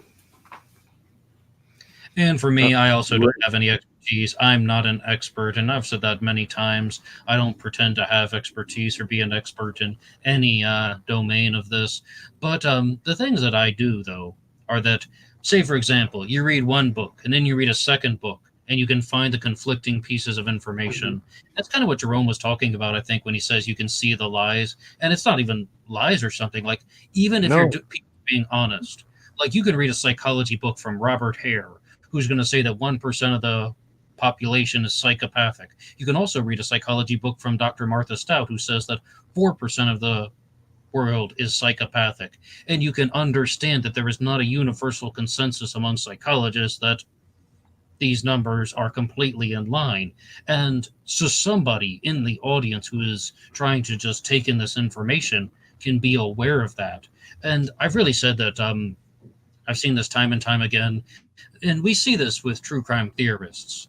And once I got to the D.B. Cooper case, because of going through the Zodiac and Jack the Ripper, some people are going to be like, well, I've solved the case. My suspect is the only suspect that can answer these questions. I'm the only person who can tell you what's going on. No, you're not. No, you haven't solved the case. I mean, just because you're presenting these findings, here are 15 other people who are providing contradictory pieces of information that are challenging you and challenging your claims. And that will be even said of the Sea Waters with their documentary. I've had very few interactions with them, but so I don't know them personally or anything. However, I just think there's going to be a lot of challenges. I agree. And, the stuff is I'm working for this case. I'm JFK, I mean, since years, since I was 15, and now I'm 45. So it's been 30 years and I'm on that. And I start to read book that I can find. And after, with internet, it was more easy to find documents and other books and everything. But you're right that you can read a book who tell a story and one other who tell another story on the same subject, and there is no lie. This is just some conflict or some discrepancy about the subject, but it's the same subject, and Or they have different reasons why they for came different to those reason. Yeah. conclusions. Maybe there's a different reasons why Robert Hare and Martha Stout estimate the population percentage of psychopaths in a certain Yeah. way. And, expert A versus expert B, what method are they using?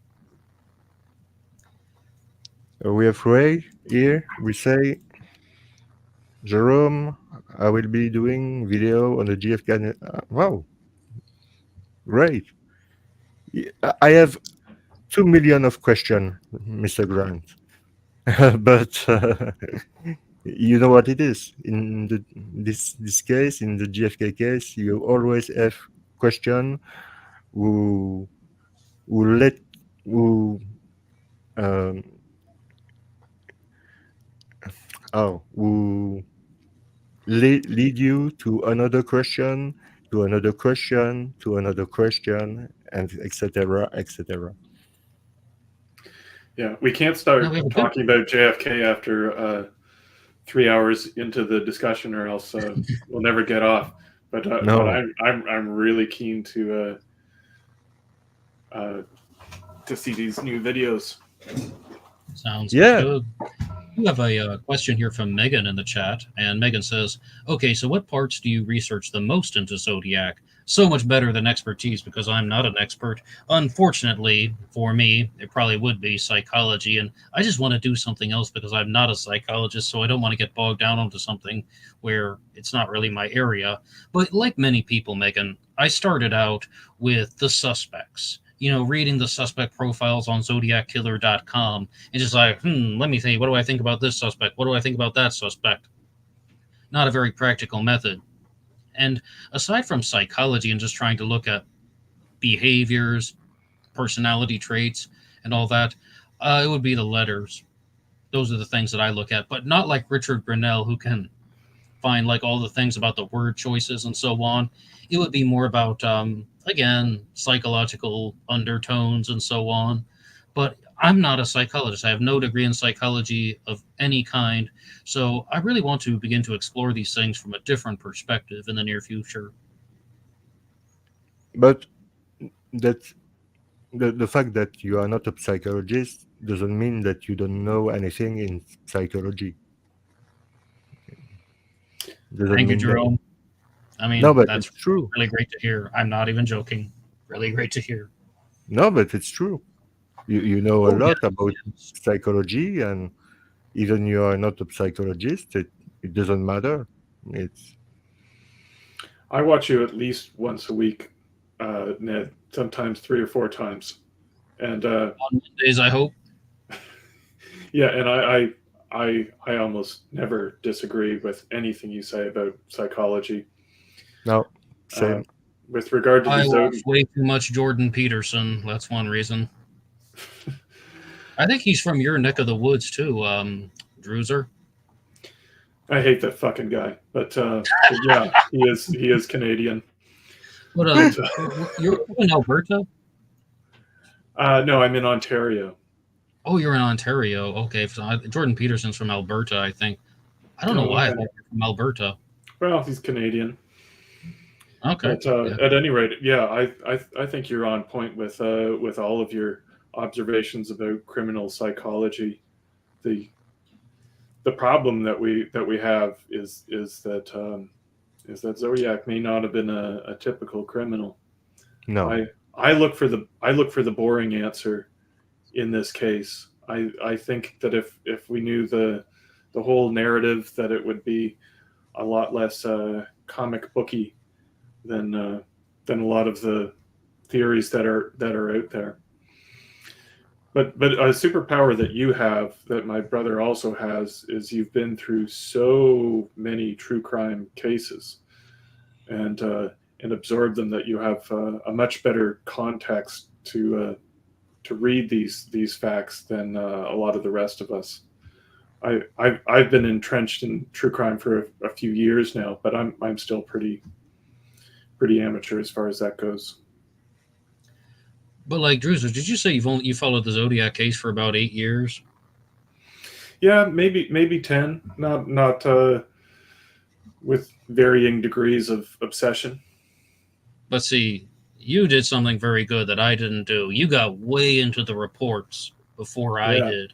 I was just kind of messing around with the commentary sources, and I openly said that's kind of what I was planning on doing. But you got way into the police reports and the old newspaper articles way before I did. So you got under the surface um, at an early stage in your journey, and bring it on. That's a good choice. Really, it's just like people.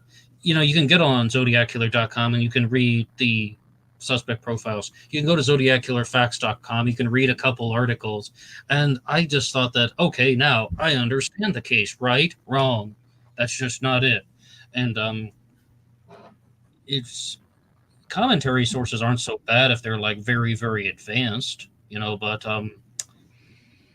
it's really just Like I say all the time, if you believe that you have understand, that means you're wrong. Yeah. Point Jerome. Yeah, absolutely. Like it's ridiculous and it's humbling that 10 years in, I can't put down theories about multiple attackers, writer and killer being a teammate. I can't. You can't even say that the killer was right-handed, which is absurd. After all these crime scenes, all these letters, it is positively absurd that the police won't at least publicly say that the Zodiac was right-handed, and in fact, the prime suspect, the only real suspect that is discussed by law enforcement, was ambidextrous at best, left-handed by birth. Druzer. Everybody was ambidextrous in 1969. Arthur Lee Allen, Andrew Todd Walker, Gary Francis Post, that one girl's father. Everybody was ambidextrous. Do you know a lot of ambidextrous people? I mean, nope. I don't know anyone who is completely ambidextrous. And they even said this in the Fincher film. They're like, some guy tells Robert Graysmith, nobody is that ambidextrous. Right? Like, I mean, it's a great line. It's a great line. I think if you take 100 ambidextrous people, how many of them write with the same hand? Well, I don't know. I can share this from personal experiences. Like, I've had family members who they do almost everything with one hand, and they might do one task abnormally with the other hand. Like maybe they they do everything right-handed, but they write left-handed. Something like that. That's just a little bit. And also people can practice things. Like I told you about how I knew somebody who practiced writing with their left hand so they could forge notes pretending to be their mom. I am so-and-so's parent. This person does not need to go to school today. That's the kind of stuff that Arthur Lee Allen even talked about, with his practice and training. But that's not being ambidextrous to the point where you're going to use a knife when no one's looking with your non-dominant hand, with your weaker hand. I mean, people think that ambidextrous means that you have complete dexterity in equal parts with your hand. No. It's just like some people have a few limited abilities that the average person would not. Like, I do 96% of the things with my right hand, and when it comes to typing on the keyboard, of course, some of us get a little bit more crazy with the left hand because they're more like vowel combinations and so on. But that's about it. Me, I'm born lefty. I was left-handed, and at the time when you was at school, the teacher was doing everything to learn you to write on the right hand, because writing with the left hand was not accepted at the time. I'm going to call you Jerome Lee Allen. But it's true, and I'm born lefty, and I have started to write and doing things like somebody who use his right hand, but for some stuff, but just a few stuff. I'm using my hand like if I was a left hand, but just few things. For example, when I'm eating, I I have my knife on the left hand and my fork on the right. Um, for yeah, just little stuff like this. But if I write from my left hand, it will be crap, completely crap, and nothing to do with my right hand. So Jerome, when you play the guitar, which hand, like, do you play like left-handed guitar or right-handed guitar? right-handed. So, like, were you a natural left-handed person for everything, or just handwriting? No, for everything, at the base. And Yeah, you completely switched over to your right hand mostly? yeah, but it was not my choice. It was the choice of the teacher and the people, because people who were left-handed were not they were not appreciated. If you see what I mean, it was not well viewed to be left-handed. No, I I know think it's strange, but yes, it's strange because, like, you're perhaps the first person I've met who completely switched over from one dominant hand to another. Well, you're saying that's what happened? That's what happened. Wow. yeah, that's what happened. Yeah. But sometimes I use my left hand better than my right hand, but like I told you, it's just for just few things and not really important. But yeah, I was born like this, left-handed, and I completely switched. But it was not my choice. But yeah, I can assure you, in Belgium, it was not well seen that to be left-handed. No. Cases eject from the right side of the gun. Is that correct? Sounds right. Yeah.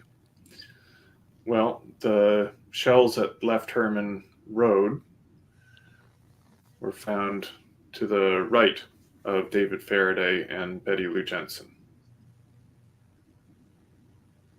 Ta-da! We did it. He's right-handed. Oh, I mean, Druzer, you're not really going. It's not an uphill battle to convince me that the Zodiac was right-handed. I think all the evidence indicates that the Zodiac was right-handed. And you also brought up the fact that they have obtained the writer's palm side palm print of the person of at least one letter, Yeah. and you can tell. I could even tell, probably looking at, like, the things under the light, whether that was a right-handed or left-handed person. That's not rocket science; it's forensics. Yeah. So when you if you were to write a column of all these theories, not just about who the killer was, but how they operated, what we know and we don't know, you can say, okay, but maybe the Exorcist letter wasn't authentic. Fair enough. So it's just a question of the stumbling blocks that you put in your own theory at the foundation of your own theory. You can build a case for a left-handed shooter writer like Morph and other people have done, but I don't know. Okay, Druzer, though, whenever I talk to people about, the Zodiac was right-handed, look at all this evidence, they just come back to the ambidextrous point. Oh, yeah, he could use both hands. He could do things with both hands. He was ambidextrous.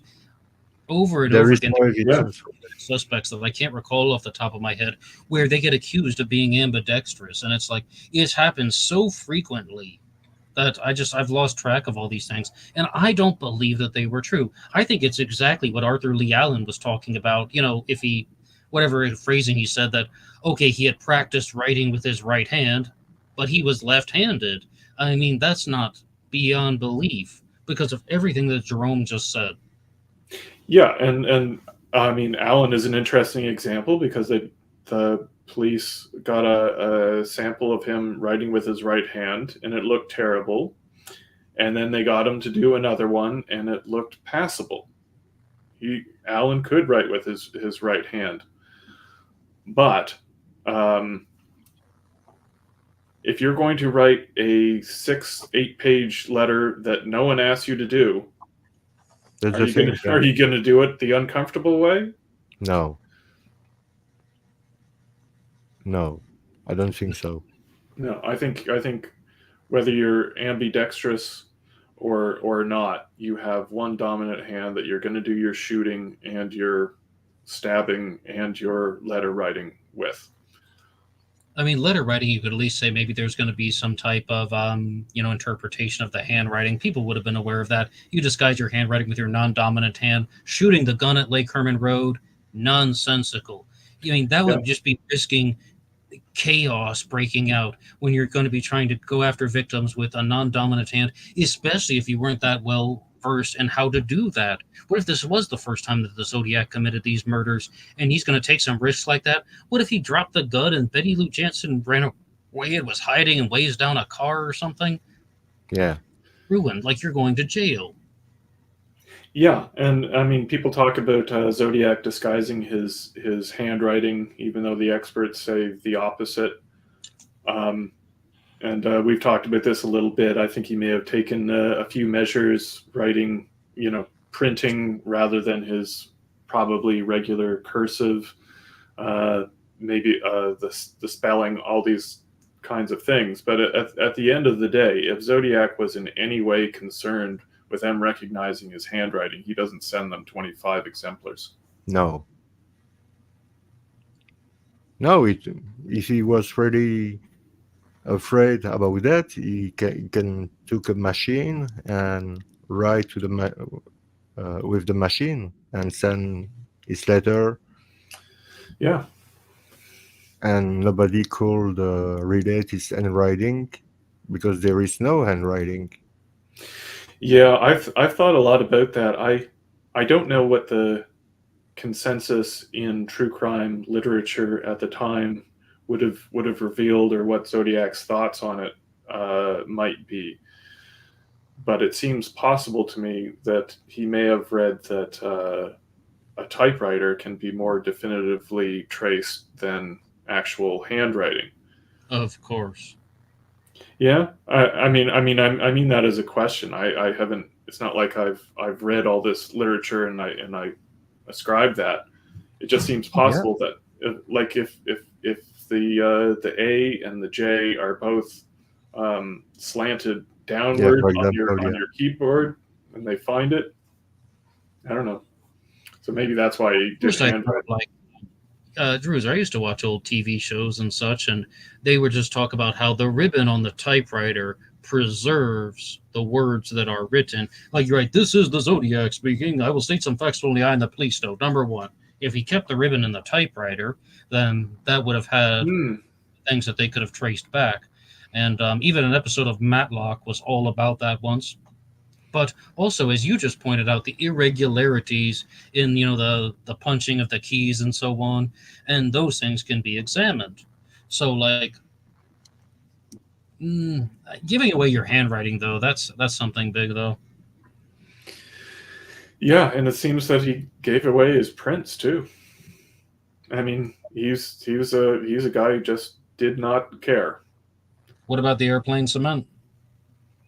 Yeah, I think he was content with airplane cement. I think he probably did it. I believe it that he was using the airplane cement. Although it's hard to say. Like, if he was using the airplane cement, would we get any ridges at all in these cab prints? I don't know. Would he bother wiping them down if he felt confident in his technique? Oh, but he wasn't wiping it down. He was leaving false clues for the police, right? Oh yeah, I forgot. Yeah. No, I don't know. We got to talk about that during the Paul Stein episode, because all the bizarre behavior of the Zodiac. But at the same time, if the Zodiac was so confident, why disguise his handwriting? I don't think he did. You don't think he did? No. Well, he definitely wrote in different styles. Yeah, as we all do. Yeah. Okay. Fair enough. I mean, I tried to preface earlier that I think he may have done a few things. I think if he wrote cursive in his regular day to day, that writing in all printing might have been something that that would be useful for him. I think the spelling was the misspelling was intentional. The gaps in the words seems like it could have been something he was doing on purpose. But that's not the same as disguising your handwriting. No. And I would like to ask you a question because I don't speak English. It's not my first language. I have always find odd that he's writing a letter and say, this is the Zodiac speaking. Who is speaking? Nobody? It's a letter? Yes, I think it's very It's an odd. expression, I'd say. It's an expression, sure, but I've always thought that that's odd when he's writing it down. Now, in some languages, I'm told you're supposed to say that. Like, somebody told me that in Spanish once, you say that you use the verb for to speak, even though you're not actually speaking, like if you're just putting it in writing. But I don't. In English, I've thought of that too, Jerome. I think that's really weird. I think it sounded cool to him. It could have been like a pilot or ham radio person, whatever the expression. Or somebody was dictate what he was writing. Now, wait a second, Jerome. Wait a second, because if Druzer's right, and we do have a fingerprint match between a letter and the Stein cap, Druzer, you said yourself already, one letter, one killer. Yeah, right. Now, that's possible. That has not been certified yet, right, Druzer? It's just that it seems like there's a similarity. Yeah, like, I mean, if I'm writing an FBI document about this discovery, I would say that a print from the cab and a print from the letter are inclusively linked. It's not a match because they're partials. We don't have enough information to say they match. But I would just use different language than these look similar. I don't know. Because you see, with the speaking, I put that on the same level that the Ramson note on the John Benet Ramsey. John, listen carefully. Not read carefully. Right. Yeah. Listen carefully. Listen what? It's a letter. Well, we do terrible things with this English language, and those are two examples. Now, Jerome, if I had to choose between, is somebody dictating instructions to the Zodiac or somebody dictating instructions to the SBTC and Jean Benet Ramsey, I would vote for the SBTC. That one person's writing and one person's dictating it. As of now. I'm asking you because it's your first language, so you know better than I think it's weird what it means. So, but I thought about that. Yeah, and I always find that weird that this guy was writing, this is the Zodiac speaking in a letter. This is the Zodiac. Okay, yes, but speaking. Yes. That's what I was just going to say. You would write, this is the Zodiac. You know, like you wouldn't say this is the Zodiac speaking. And also, I mean, even with the Jean Benet Ramsey thing, I wouldn't say listen carefully. You might say look carefully because you're looking at the letter. I also think that's weird. I don't know why people do what they do. Maybe because they're psychos. Yeah, there is a great chance. We have a question here. Ned, could you read it? What do you think about the crimes that involve sexual assault being connected to the Zodiac? Do you think these should be dismissed because they don't match the Zodiac's motive and MO? Long story short, yes. More detailed answer. It's not, completely out of the realm of possibility to explore something. The Zodiac frequently changed his MO, but I just don't think that the Zodiac was a sexual predator. I don't think he sexually assaulted the victims. I don't think he was a rapist.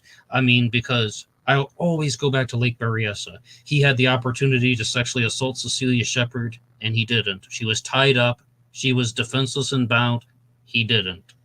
My take. Over to you guys. Yeah. I agree. I don't think he was sexuality motivated by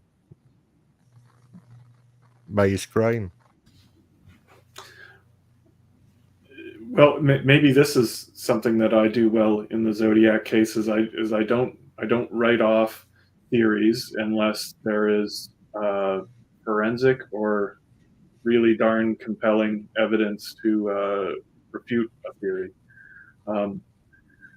We over and over again we bring up these questions, but we just don't know. We don't have enough crimes to say that he was this kind of killer. This is what he was after. This is what he would do or wouldn't do. We only have 4 crimes, and they all have a lot of differences. There's a lot of escalation between crime 1 and crime 4, and it seems abundantly clear that there was a response in his actions to his media coverage or lack thereof. But in the same time, if you take crime 1's, David Faraday and Betty Lou Jensen, the way that David Faraday was killed and the way that Paul Stein was killed is the same. Oh yeah, there's lots of consistencies. Oh, yeah. There are consistencies, but I get your point. Execution style shot to the side of the head by the right ear. Yeah. Yeah.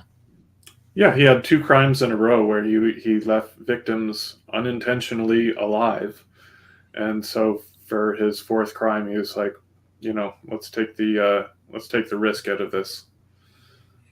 And I'm not a fireman. I don't know anything about guns and stuff like this, but don't you think it's weird that in both cases the Zodiac is really close from the victim, shooting in their head, but there is no exit wound, and the bullet is still in the head, because with the proximity, is really close from the head. So when he shoots, it must be something powerful with his gun, but there is no exit. There is no exit wound. So, but I don't know so much about guns and what kind of guns could make this kind of damage. Do you know that? 9mm. Yeah. Sure. And the head doesn't explode, or no? No. Okay. Maybe Dirty Harry level gun. Yeah. Would, produce a more gruesome effect. I'm not sure. I'm not a gun guy either. No, me is the same. When I don't know, I'm asking. So. Well, the gun he used at Lake Herman Road was 22, and that was a lot less powerful. Yeah. Yeah, it was a 22. But yeah, there's really not. There's really no chance of survival with either of those shots. No. By the way, Jerome, do you want to get to some of the stuff in the chat? We have loads of things here that we can talk about. Certainly. And one of the first ones, though, I wanted to go back to was actually from Archangel Michael. And he was talking about just sort of like a wild conspiracy theory out there that Darlene Ferrin may have been the girl in the polka dot dress at RFK. Here it is. The theory that Darlene was the polka dotted dress girl on the Ambassador Hotel fire escape after the RFK assassination. Now, I heard this first from somebody named Harriet Suchet, who is the author of the book The World According to Jack Torrance. And as Ray Grant mentioned, the Cooper Vortex. She discusses this on her interview with Darren Schaefer on the Cooper Vortex about how Jack Torrance was the Zodiac DB Cooper. And then she started blaming the victims like Darlene Ferrin and saying Brian Hartnell was not a good person. She has no credibility, in my opinion. No credibility. Case closed for me. And Haynes Anthony says that MK Ultra link. I don't know about MK Ultra. I think it's more about like trying to accuse Darlene Ferrin of being a spy. Lousy thing to do. No, it was about MK Ultra. There was a book written about it called Project Artichoke. Yep. And the fellow died before he finished the book. I haven't read the whole thing. I don't. And The guy in charge of Operation Artichoke was Jolly West. Right. Dr. Jolly Is West. that guy Dr. Jolly West? Okay. Yeah, I think this is online, and you might be interested. Do you mean Oh, yeah, yeah. Dr. Jolly West was writing the book Project Artichoke? No, Right. he's in the book, and He's in the book, sure, yes. there's a lot of names and theories that have swirled around that you will recognize. Yeah. Okay, you don't like Jordan Peterson. I don't like Dr. Jolly West. Let's trade. But apparently he was a terrible person. They all are. That's what I've learned over the last few years. On that note, we have a comment from Zodiac Killer Halloween card who says all the psychopaths are CEOs. Yeah, a lot of them are because psychopaths like to have frequent stimulations, like to have a constant sense of excitement. And with a CEO, this is somebody who's going to work 80 hours a week, constantly dealing with complex problems. And also, they're going to be the type of person that's going to make very split-second decisions that would increase their abilities to obtain money and power and show indifference to the people who get stuck in their way. And yes, people with dark triad traits can rise to the ranks of the business hierarchies, but not always. Not all CEOs are going to be psychopathic. Some of them might actually be rather benevolent. What CEO is meaning? What's the Chief meaning of Executive CEO? Officer. Sorry? Chief Executive Officer, like the head of a company. Thank you. Because I don't have always the reference. I'm gonna have to get going here shortly. Is there any last things for old Druzer? If you have any question for Druzer on it, go ahead. It's the time. And after the Yeah, time, especially give something to Druzer first. There's some questions in the chat that I can answer, but that's if anyone has something for Druzer, go for it. Well, they're not proper pants, Michael, but Why does he keep asking that? Like, Michael, didn't you ask that last time or something? I'm known for my pantless behavior, I guess. I think so.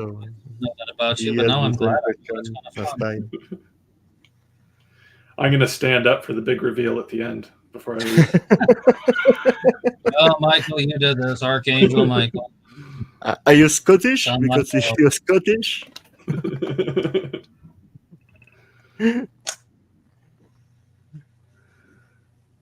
No, I think we have covered a lot today, and it was great. And we were only 3, and with Megan 4. Meg or Megan, I don't know. Meg or Meg. Meg, I don't know where you are, but if you want to come back next time, you're really welcome. The same for people on Discord, on the Discord server, that Druzer and I and Richard and Ed are. Ned, if you want to join us on Discord, you are really welcome because it's a nice community. There is not so much people, but there is good discussion, good findings. And I don't know if you agree with me, Drew, but it's really a nice Discord server. Can I join the Discord? Oh, yeah, yeah, absolutely.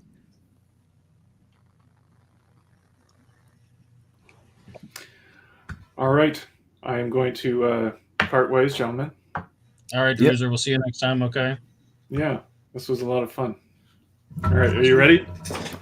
See you next. Wow, what Nice an try. ending. What an ending. I can't top that one, yes. And we can go through some of the chat real fast before we get off, maybe 5 minutes or something. Jerome, you good with that? Yeah. Yeah, James absolutely. Anthony says, science is not stable knowledge. No, it isn't, because it's constantly evolving and being tested and, examining testable hypotheses. Sometimes we learn new things. I agree. Now, we have one for you here, Jerome, from Mr. JSV. Jerome, I'm really interested in the West Texas connection. Do you know something about that? The West, about JFK. Oh, okay, that's about JFK, not Zodiac. I think he's talking about JFK. Yeah, the West Texas connection. Yeah, the right wings of the. I I know what you are talking about, but like Druzer was saying, talking now about JFK. No way. It's too hard after almost 4 hours. No, but I can do a show about JFK. There is no problem with that. Yeah, you and Ray Grant could do one, I suppose. Yeah, Now, absolutely, speaking Ray. of Ray Grant, Haynes Anthony says, Ray Grant, are you implying that the Zodiac Killer is a conspiracy? You know, I think Ray Grant's Zodiac Killer theory would meet the definition of a conspiracy. He has 4 participants, and on Black Box Online Radio, I use the definition of a conspiracy as 2 or more people hiding the truth, usually for a malicious reason. Yeah. So, I mean, that's not necessarily a bad thing. Some conspiracies turn out to be true. Ricky White. Yeah, Ricky White is the son of. I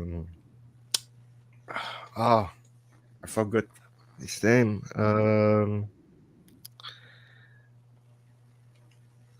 I'm sorry, what are you referring to, Jerome?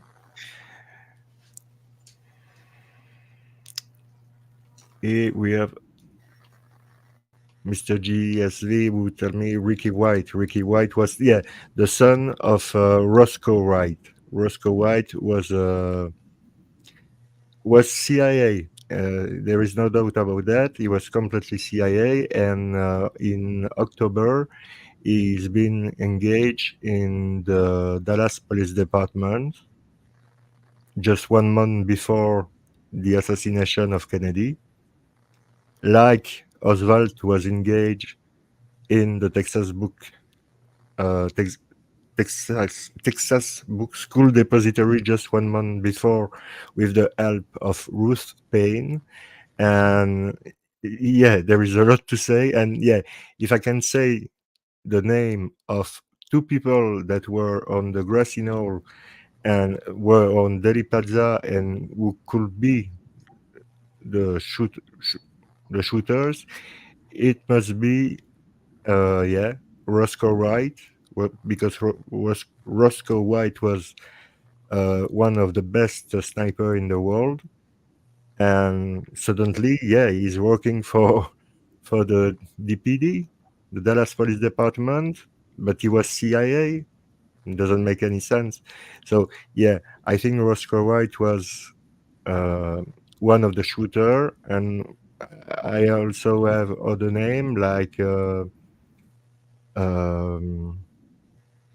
Mac Wallace, the Enright of Johnson, Malcolm Mac Wallace, and we have also the father of Woody Harrelson, the actor.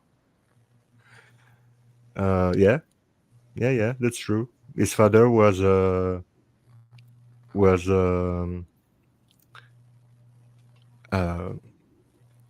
hitman. The father of Woody Harrelson was a hitman. I think I heard something about that once. Yeah. I don't know if you remember the 3 people who were taking a picture on Dealey Plaza when they were trying to arrest people to ask them. No, the trailmen. No, one of them was with the Kennedy assassination. Okay, one of them on the trailman was the father of Woody Harrelson, Charles Harrelson, and he was a hitman for the mob. So it was strange that he was there on Dealey Plaza during the assassination of John Fitzgerald Kennedy. Yeah, but if you want that I made a show about JFK, there is no problem, but not now. Not now. Sure. But we have, like a lot of other things in the chat. I was just looking at some of them. And first, Ray Grant says something that's not actually Zodiac related. He says, doesn't Paul McCartney do everything isn't Paul McCartney right-handed for everything except playing bass? And Yes. that doesn't surprise me, because that's why I asked Jerome, because I knew somebody who was left-handed with everything, but he would play the guitar right-handed because it was just more convenient. Like, everybody had a right-handed guitar, and he just learned how to do it that way. And I've heard that from like 2 or 3 other people. So certain things can be learned. Megan says, what hand do you use to brush your teeth with?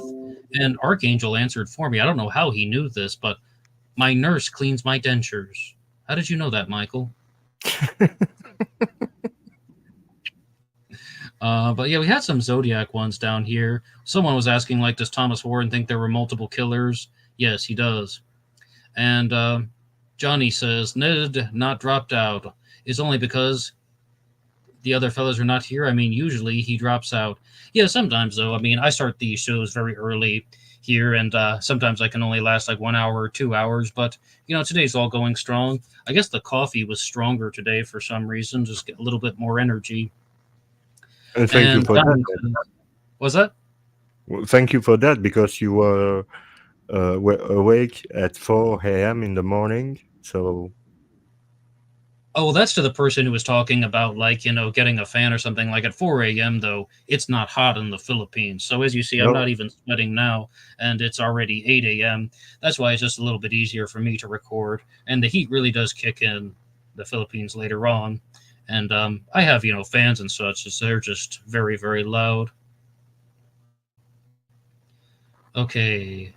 Oh, here's a good one, Jerome, from Haynes Anthony. Why didn't the Zodiac act on Halloween? I have an answer. Do you have one, Jerome? That's a question I'm thinking about a million times. Why Zodiac and never done anything on Halloween? That's really, really, really weird. I don't know.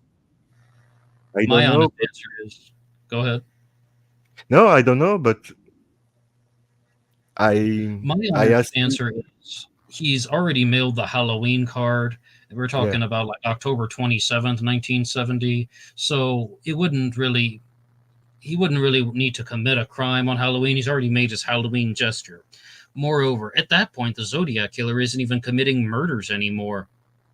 Even after the Stein murder, October 11th, 1969, he has also said that he's not going to announce his crimes because he has enough slaves to work for him. I think he was done with murder at that point. Yep. So maybe he killed for Halloween, but this is something we don't know. And we have a question from Archangel Michael. Says, Ned, do you sell merchandise? I used to, and I guess I still have a page on Teespring, but I don't really pay attention to it, and I don't even put that in the description box of my videos. That's not really what I'm focused on right now. No, but you can find some T-shirt. Being weed is not a crime. Yes, that's right. That was one of the things. Professor Stewart, a longtime follower of the show, came up with that idea. Now, let's see. Do they have any other final questions for us in the chat?